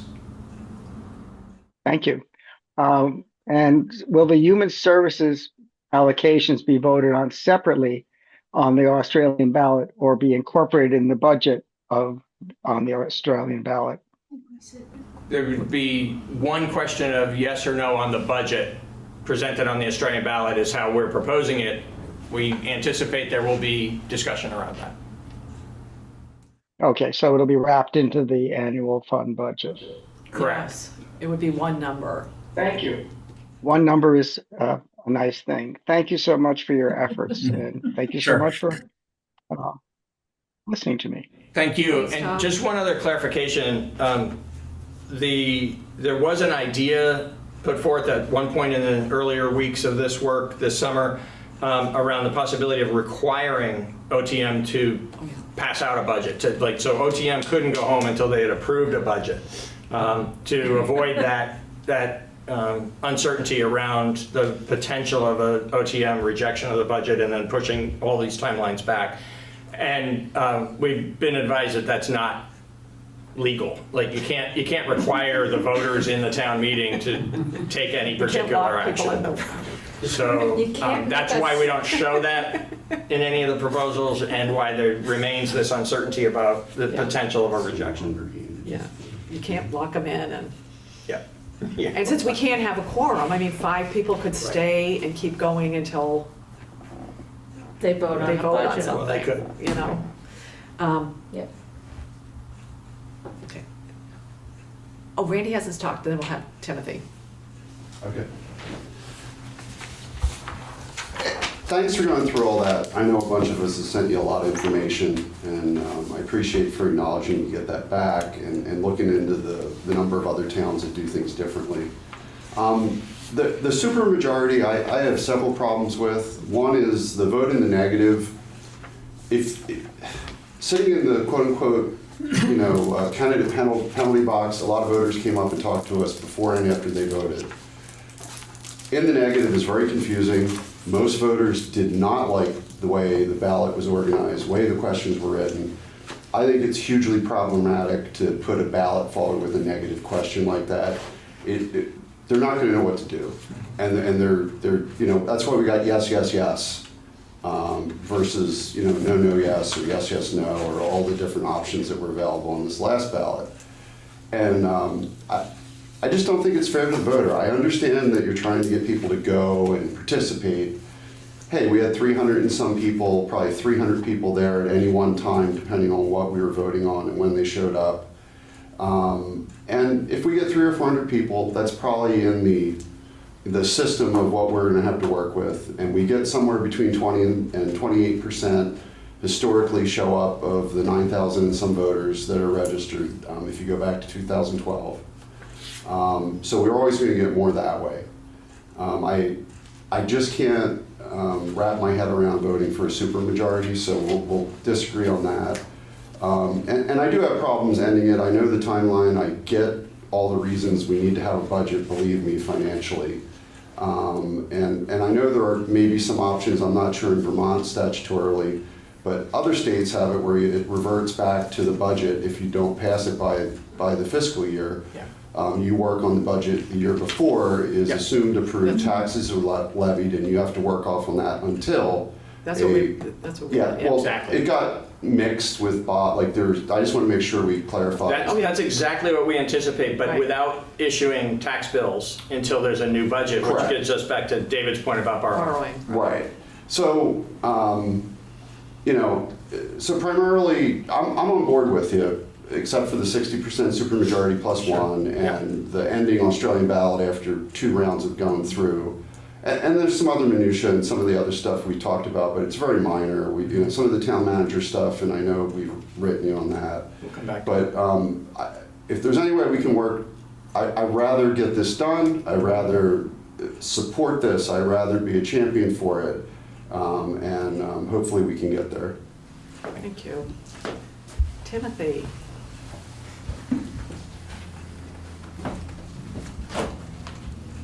Timothy Belknap, downtown resident. First off, yes, thank you. It's not so easy being on that side of the fence and then having people tossing things at you, right? So my questions here are, why should a relatively small number of people who are able to attend open town meeting have greater decision-making power than the broader electorate that can participate through Australian ballot process, including seniors, people with disabilities, military personnel serving away from home, shift workers, professionals with work obligations, and residents of modest means who may not be able to attend a lengthy meeting. If an open town meeting decision can be made by a simple majority of those present, why should it require 60% of Australian ballot voters to overturn that decision, especially when the ballot process allows far more citizens to participate? Doesn't requiring a 60% Australian ballot vote to reverse an open town meeting action effectively give disproportionate weight to the votes of meeting attendees while diminishing the voices of many other qualified voters who cannot realistically attend in person? So we heard earlier from Bob that, and I thought this was insightful, and I'm just wondering if you agree with his insight on this, that if it were a simple majority Australian ballot, then why would you attend open town meeting? And what's your take on that, if I may ask? Yeah, I appreciate you bringing exactly that comment back up because I think that's right at the heart of my perspective. So first I want to say that, we've all been having this conversation for a while now. We've been having it very specifically and trying to see how these two elements might work together. We've been having that conversation for the last couple of months. And prior to that for 6 months or more around, what the fact that some folks prefer the Australian ballot method and other folks prefer the in-person meeting method. So I respect the fact that we don't all agree about it, and we hold some pretty strong personal opinions about it. Already, but I want to say, because I think it's important context for the rest of what I want to say, my own personal opinion is that I would prefer that we have open town meetings where all the decisions still get made. But I respect the outcome of the vote in March, where both the open town meeting alternative, if we were to move away from RTM, shall we move to open town meeting? Yes. Shall we move to open town meeting? There were many more yeses than nos. Shall we move to Australian ballot? There were also many more yeses than nos. And so I'm in this work with Kate and the commission and listening to all of you. I'm trying to incorporate a piece that isn't as important to me as it is to you, because I think that it reflects the desires of the community. And I equally think it reflects the desires of the community to make sure that we have a very meaningful OTM. It's not just that both got approved, but the OTM option on that same ballot that day got more yeses and fewer nos than the AB option. So both got approved, and they got approved by substantial margins, and I believe that we need to find a way to have this system work, and I think we're finding a way to have this system work. But this question of if they were just established as co-equal margins, would there be still a reason to go to town meeting? There would be some people who would go to town meeting who are really, feel like that's just a really important thing for the community to do.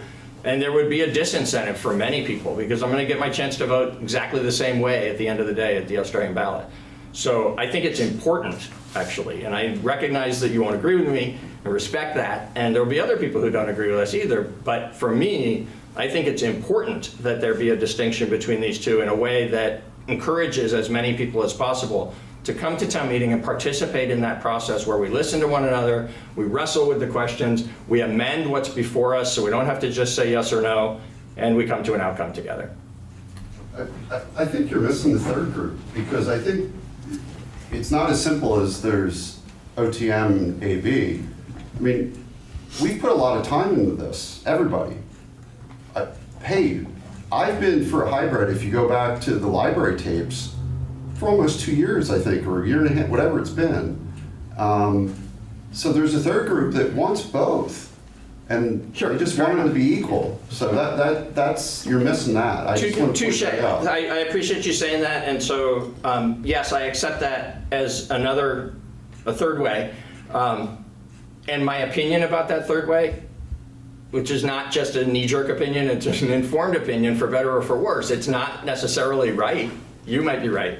But my strong opinion from all the involvement in all of this and listening to everybody and wrestling with the options is that equal isn't really equal for the reasons we've talked about, because it creates a disincentive for people to actually go and invest themselves in the town meeting process. I think the town meeting process is important, and I think that the voters of the town indicated that it's important too.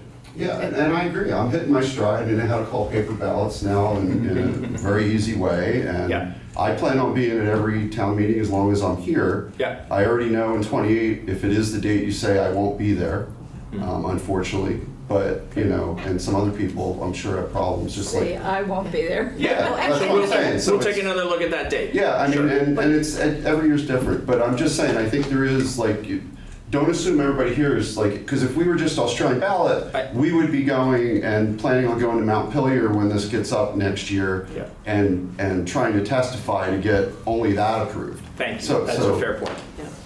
And I think, and I echo everything Peter says, I think it's really important that we do pay attention to what happened in March. And I also think it's really important that we pay attention to the history of our town, and that for 60 years, we had representative town meeting, and prior to that, we had open town meeting. And I was surprised that the vote to discontinue representative town meeting was as close as it was. And the fact that so many people, there was, the open town meeting vote was so strong, as well as the Australian ballot, but I want to just talk about open town meeting for a second, and why I think it's really important, is that history shows people in this town want to get together in a room and hash it out and talk about the budget and really have a say in what it is. And that's why, to me, I think I want to keep open town meeting strong, because we heard people almost say they wanted to keep representative town meeting. But we heard people go, but we want to participate in that in-person meeting. You know what I mean? A lot of people want to participate in that in-person meeting. And that in-person meeting is valuable, because I believe that's what makes up our community, and that's where we get together and we talk.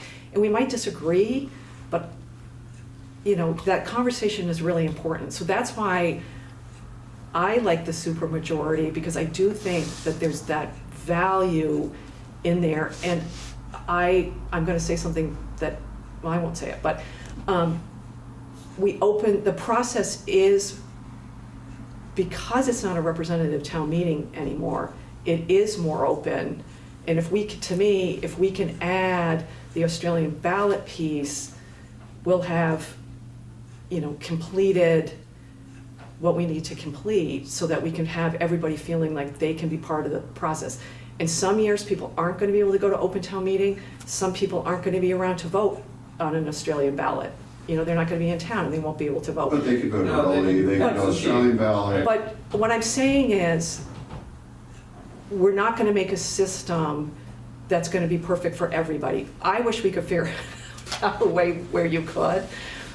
But, I am super committed to making a system that maintains the history of what I think people think is important in this town, and what we've heard people say is important in this town in March. That's where I'm coming from. So I think the combined system is a valuable one, and we're all going to have to figure out, because whatever we do up here, someone's going to be mad at us. I mean, it's just already a given. Do you know what I mean? So we're trying to figure out a system that can work. I was going to say, and make the most people happy. I guess I would love to make everybody happy, but the reality is we're not going to make everybody happy.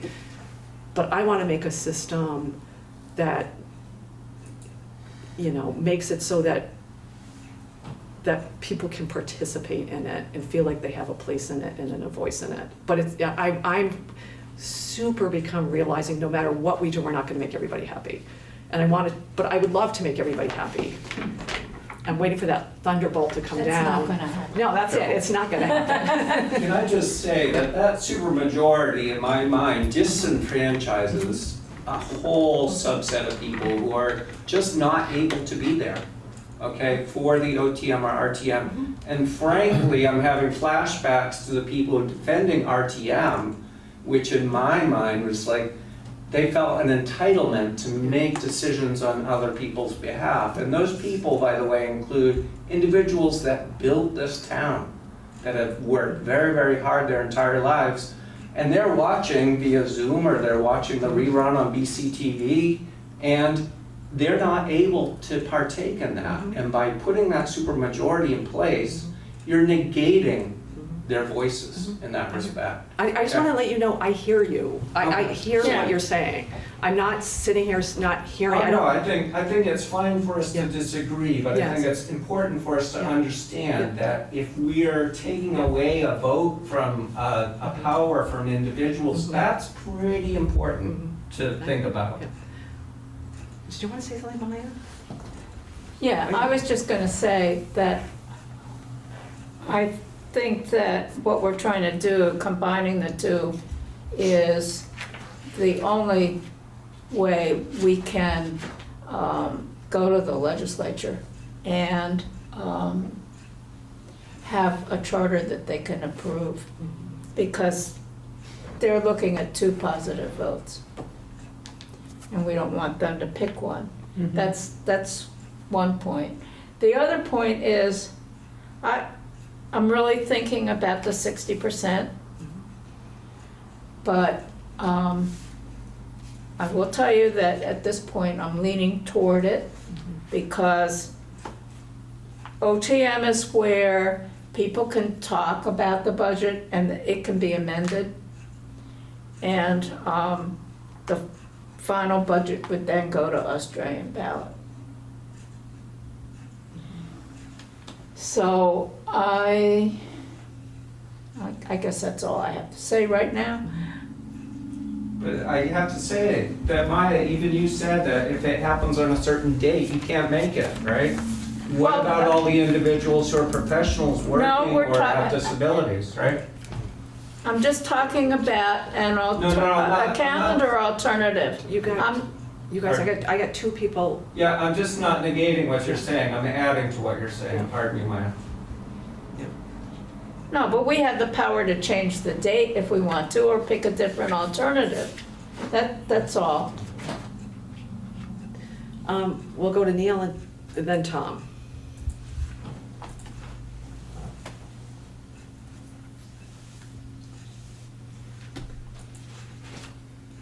That work? Am I getting there? Yep. We can hear you. Okay, guess it's turn my video. Try that. There we go. Am I there now? Yep. Yes. Okay, thanks. First of all, I can remember back about a year and a half ago, I was sitting in a select board meeting and we were talking about the upcoming select board elections. And what I was really encouraging them to do was get out the vote.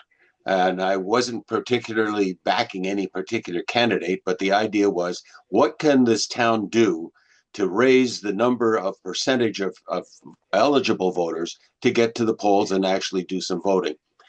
I really don't think that giving one particular, in this case, we've got OTM and ABs. I don't think giving one particular group an advantage or a perceived weighted vote is probably the way to get more people to come in. I don't think that because I want to go to OTM, I'm going to OTM because I want to be part of what, Kate, you were saying. I want to talk about it.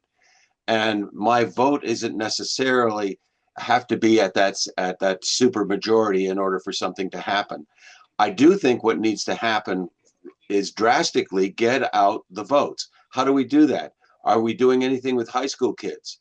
Are we doing anything with social studies issues? Are we doing anything with a lot of the other potential conferences and voicing across the media to get people to come in and raise it from 300 people at an OTM meeting to at least 600 people?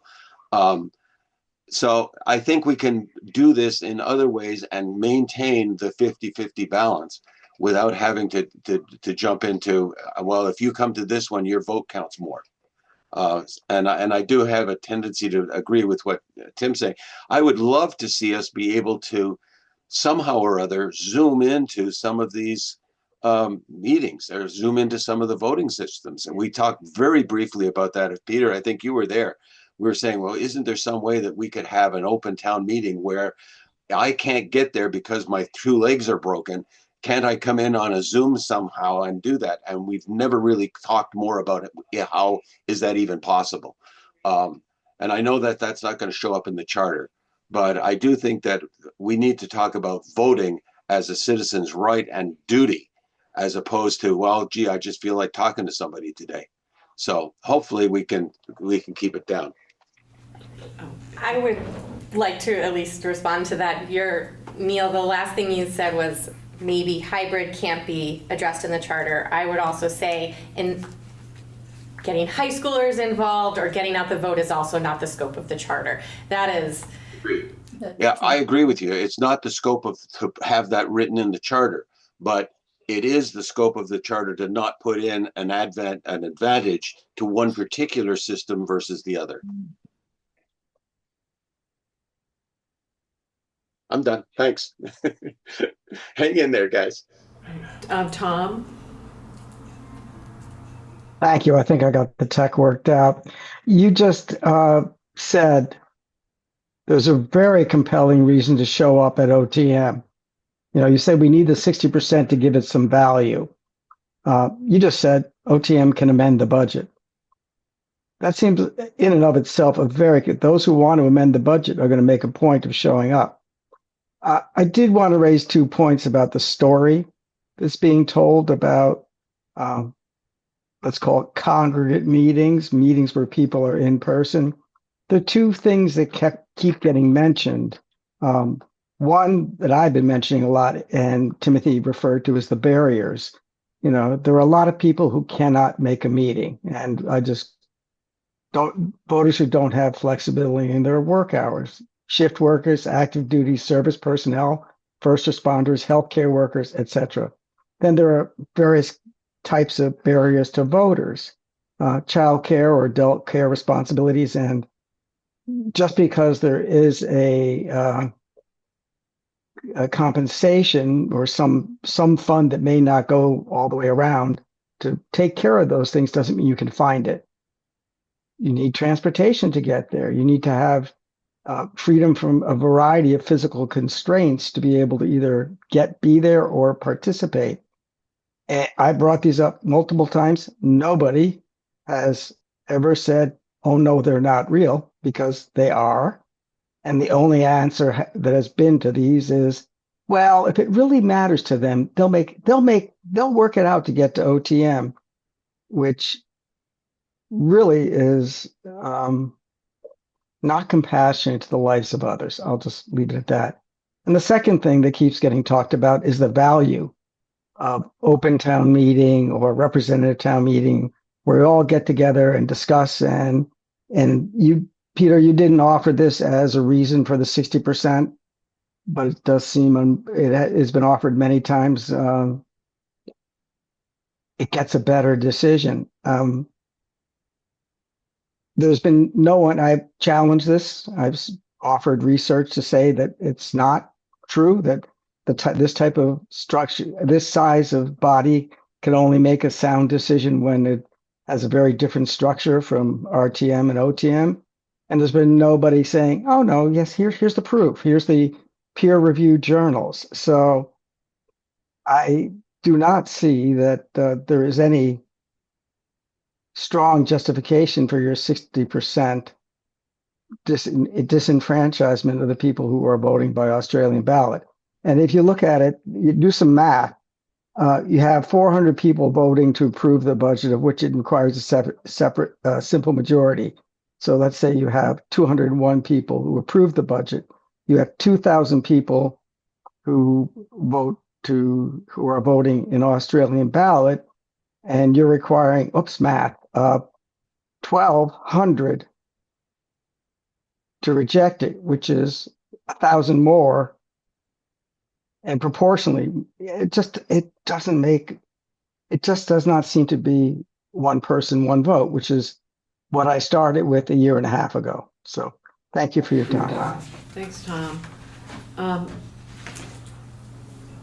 Does anyone else have any questions or comments from here?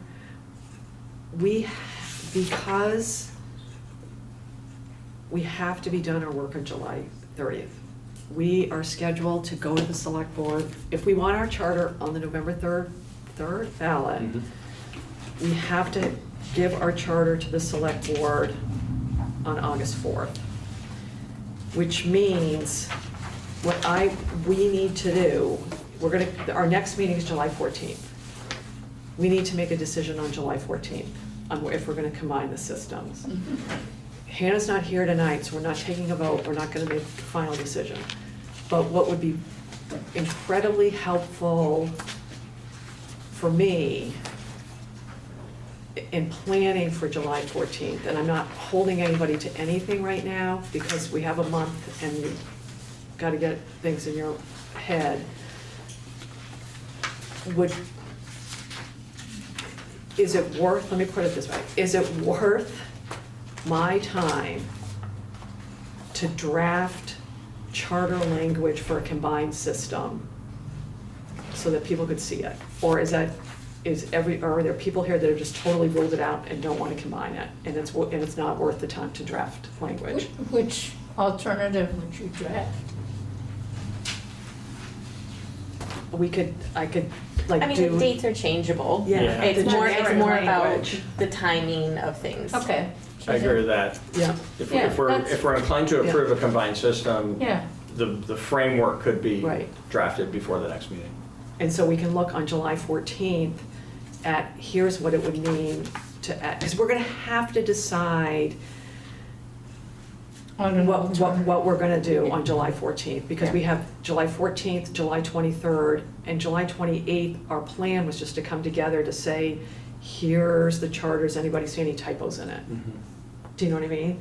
So but if you folks are indicating to me now, it's not gonna be a waste of time to draft some combined language for the 14th. You know, and people may wake up in the middle of the night before then going, what was I thinking? I don't want combined language. But I don't, you know what I mean? So we're headed towards thinking that we would possibly, we're not ruling out yet a combined system. And it's worth seeing draft language, is what my question is. Yes. Yeah, Okay, Yes. okay. 'cause I'm not sure I see an alternative to a combined system. And Joy, do you feel, going back to my big fiscal year thing, are you wanting us to look into changing the fiscal year, or are you content on? I mean, I'm gonna dwell on it, certainly, and I'm not saying that I'm definitely not advocating for anything in this moment. Okay. But Okay, because I'll dwell on I'm it. happy to ask, I mean, there would be like lots of system changes for the town. I mean, I can ask John Potter and say, if we want to change the fiscal year, what that mean? Yeah, I think, I mean, we heard from Bob that we can. Yes. It's a question of whether we should. Right. And to what. And Do we want to? Again, And for what definitely not Right. advocating in this moment for that. And for what purpose, like, does it? Right, it would only be to serve an actual structural purpose. Right. And And not that- just for willy-nilly. Right, and that would be, in your mind, it would be for a combined system. Because if we weren't gonna combine the systems, there's really no need. We can just continue doing everything like we're doing, so there would be no need to change the fiscal year. Or are you thinking we should change the fiscal year? Just tack on one more thing in 30 days Right, here. even if we're just gonna No. keep it the same? Yeah. Okay. So if there's some value in changing some value that could go towards a combined system in changing the fiscal year? Only if it serves a function, Okay. yeah. Okay. I have a request then. In the way that Kate's going to prepare language for what the actual words in the charter might look like in order to implement a combined system, would you, if you, after further ruminations, land in a place that you think we should change the fiscal year, could you write something about that and send it as part of the backup next time so that, excuse me, because our time is getting short to make these decisions, it'd be really helpful to have your thoughts on If I'm it. that passionate, I put pen to paper. To have your thoughts, it's not a measure of your devotion, it's more so that the rest of us can understand your thinking before we Fair. come together to discuss it. Yeah. Yeah, thank you. And is there, like, the only thing, and besides figuring out majority, supermajority,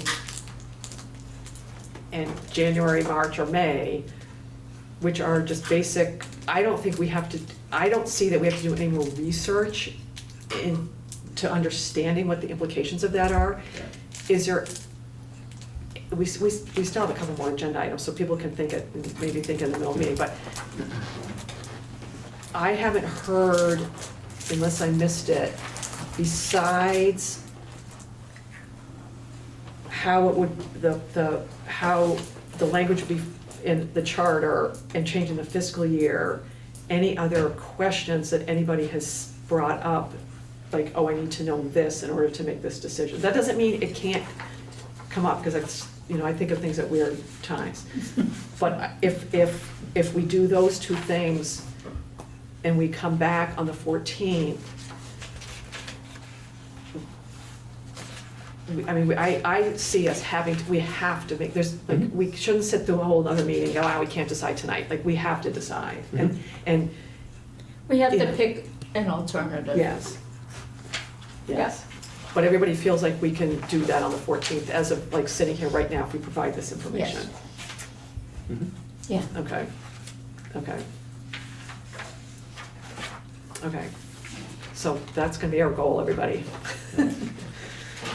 All right, now we have a couple of things that are left from the last meeting, and again, they're gonna go on for July 14th. I don't wanna vote on these things without Hannah, but I wanted to get them out there so that everybody in the public and all of us are aware of what the ideas are, so that we're not talking about these things for the first time on the 14th.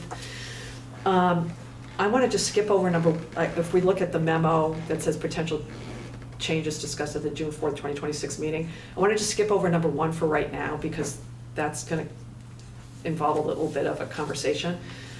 Number 2, we talked about adding the words, if any, under the employment agreement for the town manager. So it would read, and severance compensation, if any, in the event of termination, and it's in that memo. We talked, Peter and I had a meeting with Bob Fisher about all this other stuff, and we just asked him while we were there, all this stuff. He's fine. Can I ask a clarifying question? Yeah. So I'm trying to remember why we wanted to add, if any. It's because every employment agreement with every town manager might not have severance as Yes, part of the that's- package. That's the reason to say if any, Yeah. that there might not be Right. a severance position. I think actually more so, it is possible there might be an agreement that didn't have any severance under any circumstances. It's much more likely and common, in fact, that there would be severance under certain circumstances and not severance under other circumstances. Right, if And it's- so if it's for severance cause. compensation, if any, in the event of termination is important because we can't predict in the charter what the circumstances would be. Right. So if it's for cause, that's one thing. We're gonna get back to that. We're gonna get back to that. That's a more complicated thing. But the if any is to say, well, if there is any, Yeah. not presuming If there there's any is. severance under Yeah. a given situation, then Yeah. it would be set forth in Got the it. agreement. Yeah, and we talked to Bob about that, and he was like, yeah, he has no problems with us putting if any in there. Okay. So what I wanna do is we'll put that on July 14th for a vote, to put the if any. Then the number 3 thing here is, and Peter brought this up in, on page 8, Article 4, Section 7, lapse in appropriation. There's the phrase, or the thing that talks about a duly approved sinking fund. It says they're exempt from the certain provision that this sentence is in. And the actual term, we talked to Bob about this, he looked it up, he gave us the Vermont State Statute, which is the source. The term we should be using is reserve fund. So he recommends, and he's got this big giant long explanation, which I will read, but it's there. So what I want to do is put on the agenda for the July meeting that we change sinking fund to reserve funds based on Bob. If any red flags are going up, I want people to go red flag. Then the 4th one, and I don't know if everybody remembers this is on page 8, it's in the finance section about capital expenditures. And Peter brought this up. There's, it reads about the select board of the town manager, whomever does it, is gonna bring forth the list of capital expenditures. And it's then the phrase, which the list shall not be regarded as indicative of intent. And Peter was talking about, it is indicative of intent. And there was a conversation that went back and forth. Hannah's not here, that's why I want to do this when she's there. When Hannah was, Hannah thought we'd already made a decision on this and why we were bringing it up again, blah, blah, blah, blah. So I went home and I went through all of my gigantic pile of notes, looked at the meeting minutes. We did talk about this on June 4th. Oh, at 2025 meeting, I'm sorry. It was the June 4th, 2025, I'm sorry, June 11th, 2025 meeting, my second paragraph. I said I reviewed my notes. So we talked about it a year ago. I have big highlights and stars and everything that says, we gotta talk about this again. Because at that meeting, we did not make a decision. And I went through all the meeting minutes and I see nowhere where we actually did talk about it again. So I'm gonna look at the June 11th, 2025 meeting, see what we talked about, how we talked about it. Because I do not, as far as I can tell, we never talked about it again, so we haven't made a decision about what that sentence means. But I'll get the notes on what we were talking about. I remember talking about it, but I think it might have been one of those like circular conversations that we were going in. So we sort of put it on the back burner. So we're gonna talk about that on July 14th. And if anyone's so inclined and wants to watch the June 11th, 2025 meeting as well, and watch that You'll riveting. provide the popcorn. Yeah, that riveting section. So that's gonna come up again on July 14th, because I can't find that we've had a resolution. Now, back to the first thing, when we had this conversation, and Ernie brought this up, and brought it up again,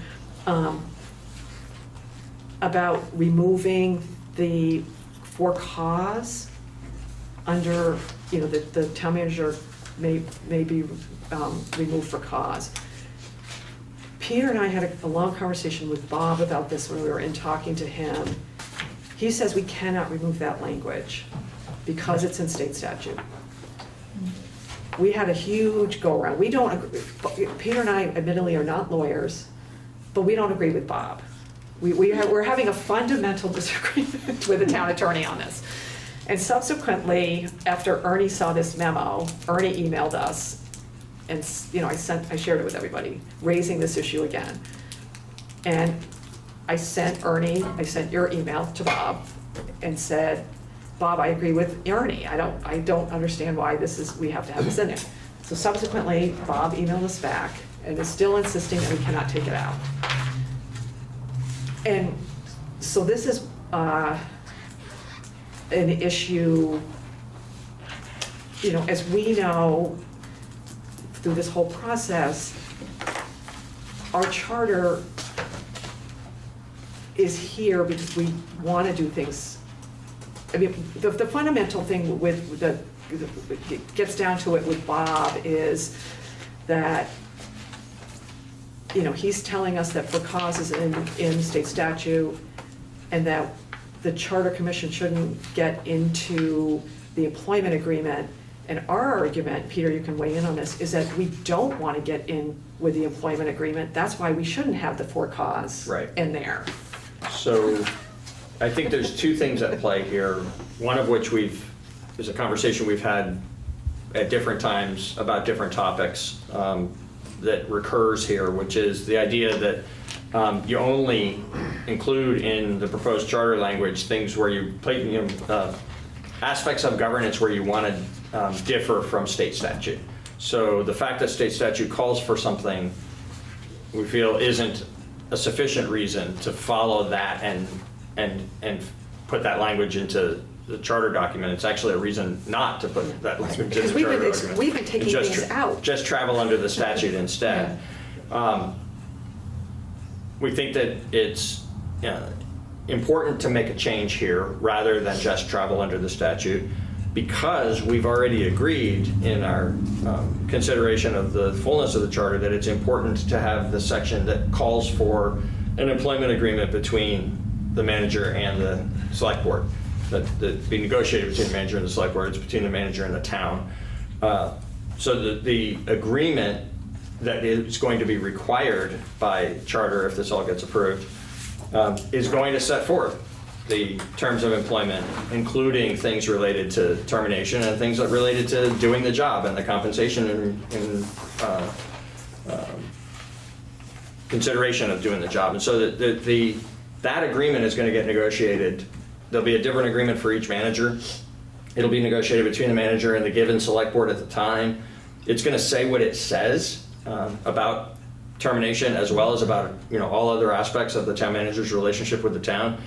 And as Kate said, we don't want to micromanage the agreement. We just want to require that there is one, so that all those years into the future, when there are other town managers and other select boards, that they see an obligation to actually put an agreement in place. If we are still in agreement about the value and importance of that, then it strikes me that the for cause is actually, you know, I continue to believe it's a problem, that there would be a for cause language in the charter regarding the authority of the select board to appoint and remove, there'd be for cause there, when in fact there's an agreement that's going to speak to that, that's been specifically negotiated between the parties.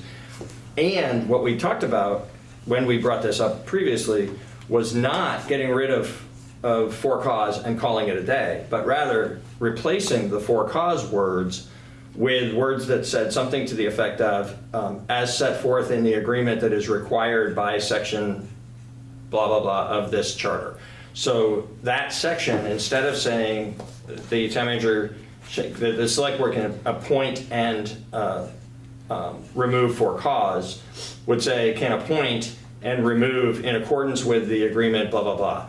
And so it feels to me like that's the loop closing. That's why the repeating of the for cause language from the statute is sort of doubly problematic, because if statute says that and statute governs, then we don't need to say it at all. And if we think the agreement is important and the agreement is going to govern, then we can solve that issue by referring to the agreement in the appointment language. Clarifying question. You do reference the page where this phrasing is. And Yes. maybe it's the time of day. I do not Oh, see did I it. reference the wrong page? We It's right. did in a prior communication. I don't know if it's in tonight's Oh, backup or Wait, not. it's 3. Did I not? So it's in the select board section. It's not in the town manager section. That's correct. Right, it's appointment. The That's the agreement, problem. Yes. the Right. agreement section, paragraph is in the town manager section. The appointment language is in the select board section. Driving on the, So will you Page 4. say again, Yep.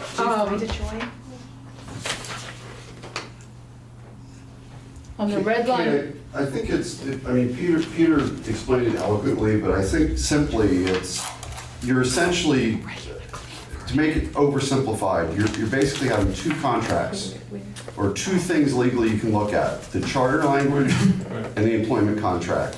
And if you want to do it so that it is together and one thing to look at and another thing's not going to give pause to be overturned or challenged, you don't want two things, you want one thing. Yeah. That's right. I think that's fair. I think it is more complicated Well, than that, sorry, because if Bob were here still, he would say, actually, there's a third thing, which is statute. Right. yes. And so I think we solve that. We can't solve all of that, right? We can't imagine every circumstance and write language that's perfect. We can write language that's pretty darn good by referring internally in this document to the agreement that I think all agreed is a really important thing for the protection of the town, the people of the town, therefore, but also of the town manager. We want the town managers to have an agreement with the town that's really clear, because we want town managers to be free to do their jobs and to be protected at such time as they might be removed. And so that requirement of the agreement is what is fundamentally the most important part of this to me. But because we're going to require the agreement, it feels improper to me that we would keep the words for cause in that first section. Yeah. And So can you tell me again what you want to substitute for it? Yes, Or do we just want I to did say, last week. the select board Find my shall notes. appoint a town manager, period? no, we have the language. I didn't, because we have been going back and forth with Bob, I didn't include the language in this memo. Yeah, if you give me a second, I think we did have language that we had We did. proposed last time. I have it at home. 'Cause I can't find it. No, I'm not finding it right away either. Well, we'll But I can, Can let you me. send it to us? Yeah, absolutely. It's going to be really crisp and clear, and the essence of it is going to be just referring in that section where it says for cause right now. I'll be striking for cause and referring instead in that same sentence to the requirement of an agreement in these separate sections. Yeah. Yeah, I've seen the language before, I can't find it and I can't remember I'll write it up and Yeah. share it, And and we we'll- can have it in the backup for next time. Yeah, I'll have it so we can talk, when Hannah's here, we'll talk about it again. It's just Yeah. one of these things that we just have this, it's really clear, we just have a fundamental disagreement. Because we've talked, I mean, we sat in a room and talked to Bob about this. And I think we're looking at it in a less lawyerly way. I think that's really what it gets down to, you know what I mean? We're looking at it in Yeah. a less lawyerly way. Can I say something? Oh, yeah. Ernie Coughlin. There's a concept of superseding documents in law, and I'm not a lawyer, but you have a built-in conflict in the document as it's written. I'm sorry, You have a built-in conflict in the document as written, and you have the basis of an argument. Right. And that's what you don't want to Totally. have when Right. you have a charter. You don't want to set it up so you have a built-in argument for one party if he's, Right. I'm going to use a bad word, mad, can go back and argue, well, it says this here and it says the other. So now you don't Right. want that. Agreed. And you have that built in because if it's there, And the which statutory, is superseding? Is that Yeah. superseding or is the We're with- employment we're with contract ya. superseding? It's Yeah. really Yep. simple. yeah, so we agree, and I think it's also important to note that the statutory, whatever statutory protection remains, despite the agreement, whatever statutory protection remains and doesn't need to be restated in our charter. That's Right. the whole point. And we've- You've and got we've- so much statute in the end that you don't. And we took out, one of the things we were talking to Bob about, we were purposely been taking state statute out of our charter to make it Yes. readable. So we'll talk about that more on the. Oh. While I'm speaking, since these other folks spoke as well, the last part of my memo to you was the most important, which is the 50% and just a simple majority, because, and just as far as the Australian ballot, they should, in my opinion, approve, period, full stop. And if it means going back 13 times, 13 times it is. Got it. Thank you. Yeah, thanks. Okay, so those four, two of them are easier than the other ones, but maybe not. I think, I just want to, oh yeah, Denise. What would Hannah say about, would she explain it differently to us, that maybe I would understand it better from Bob's viewpoint, or? I think she'll probably describe it the same way Bob would. I would expect she Yeah. would agree with Bob's Yeah. interpretation. Yeah. I don't know that. Yeah, and they're, I mean, and, you know, just to, Bob is looking at it as the town attorney. Not the Yeah. charter. Right, since not she's on right. the commission, I thought maybe she could She might, explain it. yeah, that's why, well, when Differently. when she's here, like next week, we'll ask her and see if she says, I mean, everything we're What she saying makes said. sense to me, but I'm not a lawyer. yeah, well, that's it, we're not, and it's interesting having, we went around with this conversation of, you know, we're in our, well, it just seems more practical to do it our way, and Bob's looking at it from a, you know, town attorney perspective, so. Yeah. And so I'll put in the backup material again, I'll put what Bob has said to us in the memo again, so we can have this conversation again, and his answer to Ernie's question. And I'll provide the actual language. Yeah. Kate, is there isn't anyone at a state level that, since so many charters are generated, reviewed, and they're on a schedule, in the Secretary of State or Department, No, that you can, it's just No. amazing to me the state wouldn't no. get into this on that level and say, no, you can't do this because. They don't. So even the Vermont League of Cities and Towns won't give you a legal opinion on a local question. They'll talk about how, well, in Vermont, generally, you know, they'll talk about what statute says, and they'll say it's generally interpreted to mean, but what you got to do is talk to your town attorney about how you do it in your town. That's every time what the Vermont League of Cities and Towns will tell you. And the real The- question is, what does the legislature And say? right, and so then the legislature, they do have attorneys, the Legislative Counsel Office that writes the bills and provides the legal advice to the legislature. And they will be part of the review on this and will not advise in advance how we ought to write it to send it up for that review. We need to do that with our resources. And then we will be working with them ultimately. If there's anything that they look at that they say, for instance, let's hypothetically say they could agree 100% with Bob and think we run amok if we do the thing that we think is right.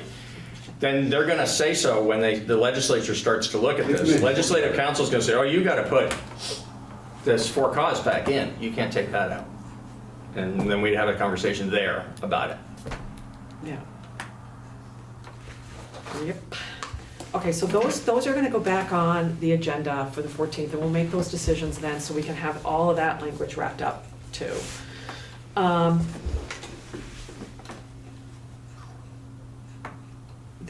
Okay, so now, I'm trying to think, next on our agenda, so that's the language. Is the schedule. Yeah, I wanted to tell you folks, I met, oh my gosh, it was just yesterday. It's so confusing what day it is. I just met yesterday. I had a meeting with Oscar Heller, who's chair of the select board, John Potter's town manager, obviously. Hannah was there, and Bob Fisher was there, so that we could have a conversation about how we're gonna move this thing forward and make sure we're on the right time frame. And Bob is gonna write up the exact dates, but there's some dates that I want everyone to be like aware of. And if we want to get it on for November 3rd and have this go forward according to what the state statute was, remember last year at this time, it was really like deja vu, we were going to the select board and saying to them, will you put our charter up for a townwide vote?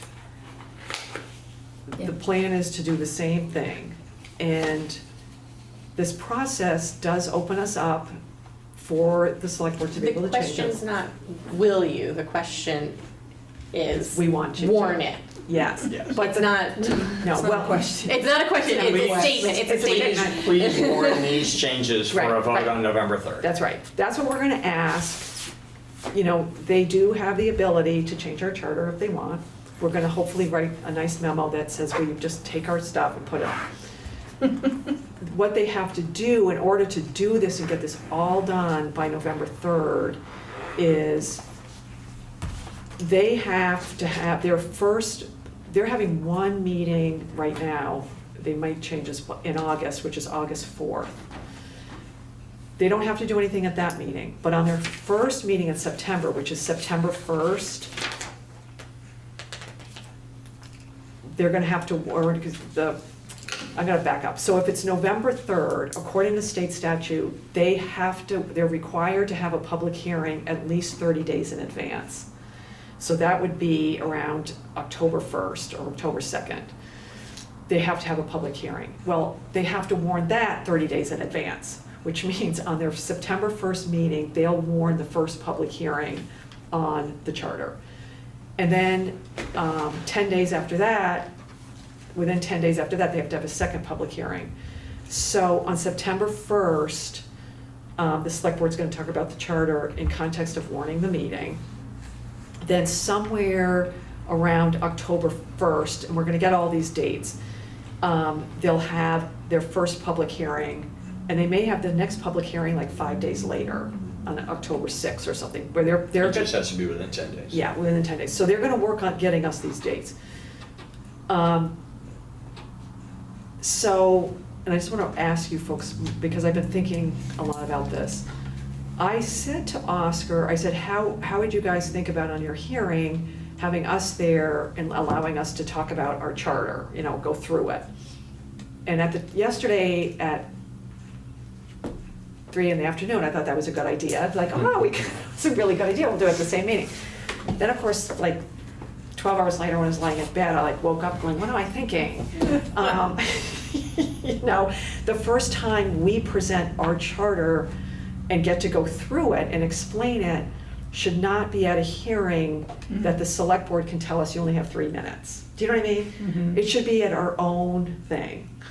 So my thought is, and we can ruminate about this, but my thought is that last week in September, you know, whether it's the 28th, 29th, or 30th, or whatever, leading up to their meeting with the public hearing, which would be on October 1st or 2nd, that we hold our own thing. You know, like we go to the library like we did before, and we have a public information meeting where we go line by line through the charter and explain our charter. It's just us. It's not messed up with a select board hearing. You know what I mean? Because the present select thoroughly. board has to host the two. That's So Yes. they are on the dais, That's they right. are fielding the questions. Well, they could punt it to us. I mean, there is a scenario where the select board's there and we're there, but they're gonna be taking public comment Like the hearing is for public comment. Right. Okay. So our, And then you would envision an end of September is the education.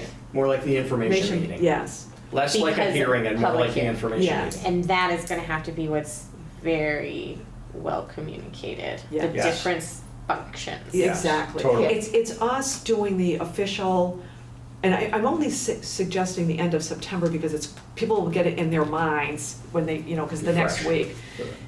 That it'll be our opportunity to unveil the charter and what our changes and everything are to the public. It'll be the first. And it also will, there's going to be a lot there, as we well know, right? There's a lot to explain. And if we're doing it, even if the select board was willing to accommodate us doing that at the beginning of the public hearing, there'll be pressure for us to do it as compressed as possible so that we get to the part where the people get to offer opinions. People are not going to want to sit for an hour if it takes that to listen to our presentation of why we are recommending certain things. But if there's a separate night for it that is Just represented to everybody as this is the opportunity to come and understand why the Charter Review Commission is recommending the changes that it's recommending, and we do present for whatever it takes, 40 minutes or an hour or whatever, something that's not overly windy, but says the things that need to be said and has handouts that people can take away, will be, maybe BCTV can record it so people can watch it later. Lots of opportunity for this to be sort of the baseline to which people would react when they come to the public hearings. Yeah. Well, when Kate and I were doing our research about previous commissions, there were at least one, maybe two, that got the reformer to do a special insert Yeah. of the charter. Yeah, and I think we have to pursue all of that. Yeah. And I think Well, if we could get it published before we have our informational meeting, Yeah, then people can Yeah. come with it. yeah, Mhm. and I think that's, to me, instead of us waiting and doing our public, we can still do public information stuff after the hearing, but if we don't do it before the hearing, Right. people are gonna come in here literally having no clue what the charter is, and just, Yeah. Yeah. If, my only concern would be just potentially one session before two public hearings would be, but with the potential of it being recorded for others to watch and then show up, like that is a fail-safe for sure. I think my concern would be only one. So, back of the envelope now without, voting on anything, end of September's fine. yeah, yeah, yeah. And you make a good point, and we could think about We could do it in the having like beginning. one in that time frame, but another one or two at other times during the run-up to the voting, so that there's opportunities for people to plug in. I think again, the confusion of the function of the different meetings, I would, Okay. public hearing versus the education of. Right. So focus on the one for education and film it.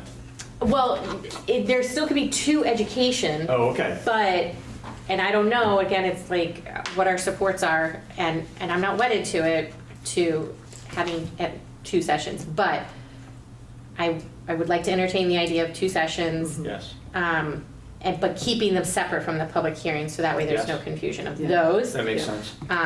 Now, do you think we should do one earlier in September? Well, and that's late maybe and- the case is like the educational, is like showing up to the select board meeting and, saying it again and again and again. We're here, you're gonna be able to view this, and that might check the box to be on this, getting that, taking the 3 minutes Right. at the select board and saying, this is what. Watch the, watch Each pieces. time under communications at the beginning to the public participation, just say each time, we're here to remind everybody there's this important vote coming up and blah, blah, blah. Here's where you And can get you- information about it. You can watch the informational session. Yeah. And there could be, because the hearings that the select board is gonna do, one will be on October 6th, which is their normal select board meeting, so it's gonna be jammed in a big thing. The other one would be separate, but after October 6th, they're not doing anything. Right. So there's an opportunity, depending on if they do anything with our charter. Sure. If it's our charter, we could plan another info thing at the end of October, Right. leading up to the vote. Early voting will begin on the 14th. So if we're gonna, I'm all for Yeah. doing multiple sessions. I think Yeah. that's a good point. I think we should then be thinking about doing them in early October so that we're, those are gonna be held prior to when people do early voting. Yeah.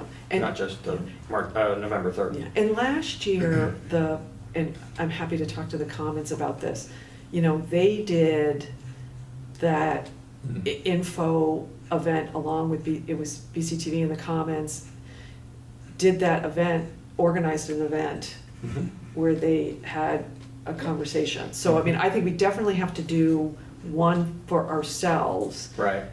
And then, because you know, depending on how this all turns out, we're gonna really want our charter to be successful. Let's all Right. hope we want it to be successful. So, and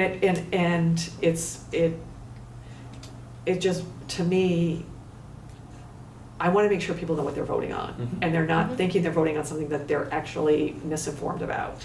Because Are people gonna wanna ask for changes at this late date? They can. They can. They Can can. we accommodate? Well, this is the interesting, not the interesting thing, I shouldn't say this. This is the deal. Once we hand this charter over to the select board, it's not ours to change anymore. It's their decision if it gets changed.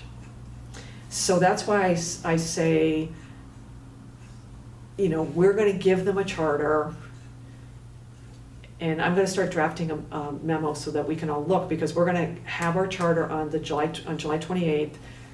And on August 4th, we're gonna be, whoever needs to be at the select board meeting, handing our charter officially over with a cover memo that I believe, and again, I'll draft this for people, that says, depending on, we don't know where we're gonna end up, but in an ideal world, what we wanna be able to say is, here is our charter. We're asking you to put it on the ballot as is, you know what I mean, Right. like that. They do, though, according to state statute, have the ability to change it. Yeah. So, Whether they will or not. well, we can't control. Wait it. Right, and when you and I had a conversation about this previously, I thought you made a good point, which is that we hope to avoid any situation where we end up with a 3-3 vote on any of the final decisions. We've been able to not have such an outcome so far. And if we get all the way to the finish line and we don't have a 3-3 vote, then I think we're in a really strong position to say to the select board, you know, please don't make changes, please just warn it for a vote of the public. In the off chance that we end up in some issue between now and the finish line with a 3-3 vote, we actually might be in a position where we can't ask them not to change it because they might need to settle a question. If we're in a spot where we haven't been able to make a decision on our own. So I don't think that's gonna happen, but I think it's important for us just to acknowledge that that's a potential outcome of our work, where we wanna be softer in this request that they don't touch it. But as long as we keep making decisions together, it feels entirely proper to me that we would remind them that we've been at it for years and remind them about how much input we've taken and remind them about how hard we worked to accommodate the outcome of the March 3rd election, and ask them to simply warn it for a vote. Yeah. And Well, so far, we've been pretty good at reaching consensus. Yeah, exactly. That's right. That's why I think that we're gonna land there, but Yeah. it's on the flag. You never know. And the other thing is, it's gonna be the select board that decides how the charter appears on the ballot. Whether it's the whole charter and section by section, people can vote yes or no by section, or as we were talking about last year, it's a yes or no on the On charter. the whole thing. And I'm gonna write this language and we're gonna all talk about it, like, based on what we thought last year, I'm assuming we want this year, is our recommendation would be that the whole charter it's a yes or no question. Yes. Yes. Yeah. Because, Yes, please. yes, If it was a menu, not only would it be a much harder ballot to vote, but then the potential of a chaotic outcome where some things get approved and some things don't get approved, and then the interrelationship between them no longer exists, and, yeah. Yeah. So we can make that recommendation. I'm hoping that the select board will understand, but I'm gonna put something together so we can all look at it. Good. And then on July 28th, we'll approve the final memo as well as, that's sort of why we're on this That's great. time thing, because we have to get this stuff to the board, and then whoever can come to the select board on August 4th. What Oscar's idea, and he was gonna have to talk to Amanda because she couldn't be at the meeting, was that we wouldn't come and give some hour-long presentation on, here's our charter, but it'd be more like, we're done, here's our charter, with the cover memo explaining everything what we want, and then on the 1st of September, they're gonna warn our stuff. That gives them a month to look at the charter. I mean, they're still gonna And they may not have a meeting in between, right? Right. They may have just the one August meeting. Yeah, and it's not that they're waiting to the 1st and deciding they're gonna reject our charter, it's that that's the first, if they wanna time it so that it lines up with the 3rd. To vote on November 3rd. That's the vote, that's the day they'll warn our thing. But I said to them, I said, well, we just can't, to hand them our charter and say, hey, will you warn this thing without them even having a chance to look at it? Yep. Is sort of, I think it's nice of us to, and we need to get it done. It's proper. Because- Yeah. So if that makes sense to everybody, then we'll talk about this again on the 14th. But obviously the dates. Well, yeah, we'll know by then, hopefully, what the select board schedule's gonna be, right? If there's another August. The second August Well, meeting. the second August meeting's not gonna impact us, it's not gonna No, but impact us. I mean, when they think they're gonna Oh, yeah, Bob, have the public hearings and all that. Yeah, Bob is gonna put that Okay. memo together. It was yesterday. Yesterday, John Potter asked Bob, can you put the dates together so that they can have them all? So we'll have all those dates. Okay, good. Yeah, that's your question. And then we Yeah. can figure out, When we Right. wanna have our informational meeting and Yeah, all that yeah. stuff. But I do Yeah. think we should have one before their first hearing, because at that Yes. point, I agree with yeah, that. and at that point, the charter is still, we know it'll still be our text at that point. Yes. Do you know what I mean? Can you please also check the library availability? I think the Yes. library is the ideal place. I think so to too. hold Everybody this liked meeting. that the last Yeah. time we did Yeah. it. Yeah, Thank you. yeah, I was gonna do that today and it was raining and I was lazy and didn't wanna walk down. Yeah. It was more than raining. It It was, was biblical. it was a deluge. Twice we had deluges. Yeah, yeah. And the sun came out in between, I which know, is that's why I really was like, good. oh, I'm gonna run down to the library now, and then it started like, I thought a tree was gonna fall on me, so I'm like, I'm not going up. Okay, so I feel like we're Yep. making progress. Yeah. Enjoy, I want you to text all of us tonight, you start thinking about the calendar year. I'll probably regret it, and that's totally fine, but it's just like when it's one of those things that gets in your brain, you're like, I think this makes sense. So yeah, it's gonna be in like 10 hours. That does not make sense. I think David has other business. Oh, David, do you have other business? I just, so human services is first in the budget, first in the agenda, and we'll finish with us. The point I want to make is I think that what we went through this year on human services actually was some good learning scenarios. Yeah. It took 15 months to complete the process, which is crazy. We ended up, going before a board that ended up rejecting everything. But I think in the timeline, in February, through 3 meetings, they came up with zeroing out the allocation that was approved by RTM. So it was approved by a formal form of government in town, and they didn't accept it. It was the new board. It was, Yeah. it was the old board. Oh, this was last year, I'm sorry. Last Yeah, I'm year. sorry, Yeah. It sorry, was sorry, the sorry. old board that turned it down. I'm So confused. then, 2 months later, actually a month later, you had an election. Part of the election, I think, was a review of what the select board did, and was a rejection of zeroing that out. Now, that wasn't all that, part of, I think, the vote, but I think that was part of it. So then you go to, we go then to, so that was the beginning of March, then we go to the new OTM at the beginning of April. And you end up having now a discussion where we go back and forth, and we came up with an amount that the committee could work with. We get through that process, then we come back to the board and present it to the board. And they accepted it without any comment. And we completed the process. I would ask that you take a look at the timelines that you've established for human services with each one of your scenarios. Because I think that if we end up, okay, if the budget ends up being defeated, human services is along for the ride. It doesn't, until the budget's passed, whatever the committee is, has nothing to work with.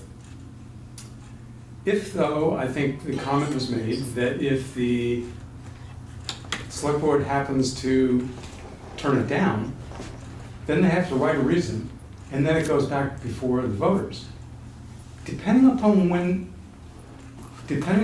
that happens, if they turn it down and we're looking to overturn it by going to the voters, it could very well get to the point of fiscal year when no money will be given because it ain't in the budget anymore. Just a quick clarification is, the current language says they owe a written explanation to the voters, but not that it goes back to the voters for another. Fine, and so what happens is, depending upon when that happens, if they reject it and zero it out, Right. then the town then is giving no money whatsoever Right. for town, for human services. That can't be right. I mean, writing a note to the principal as to why you did it, and then having to go back a year later and try to remember what that note said, it doesn't really work, in my mind. So as you look at your three choices, try to keep all that timeline in mind, because I think that there's some serious implications on the organizations that the town has come to rely on, because they've really cut them out of the budget entirely, except for what is provided in human services. So that's my thought. Any questions? Thank you. Thank you.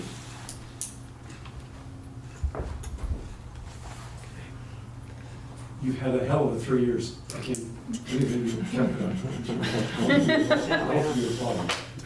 It's been longer than 3 years. Not everybody gets to do this,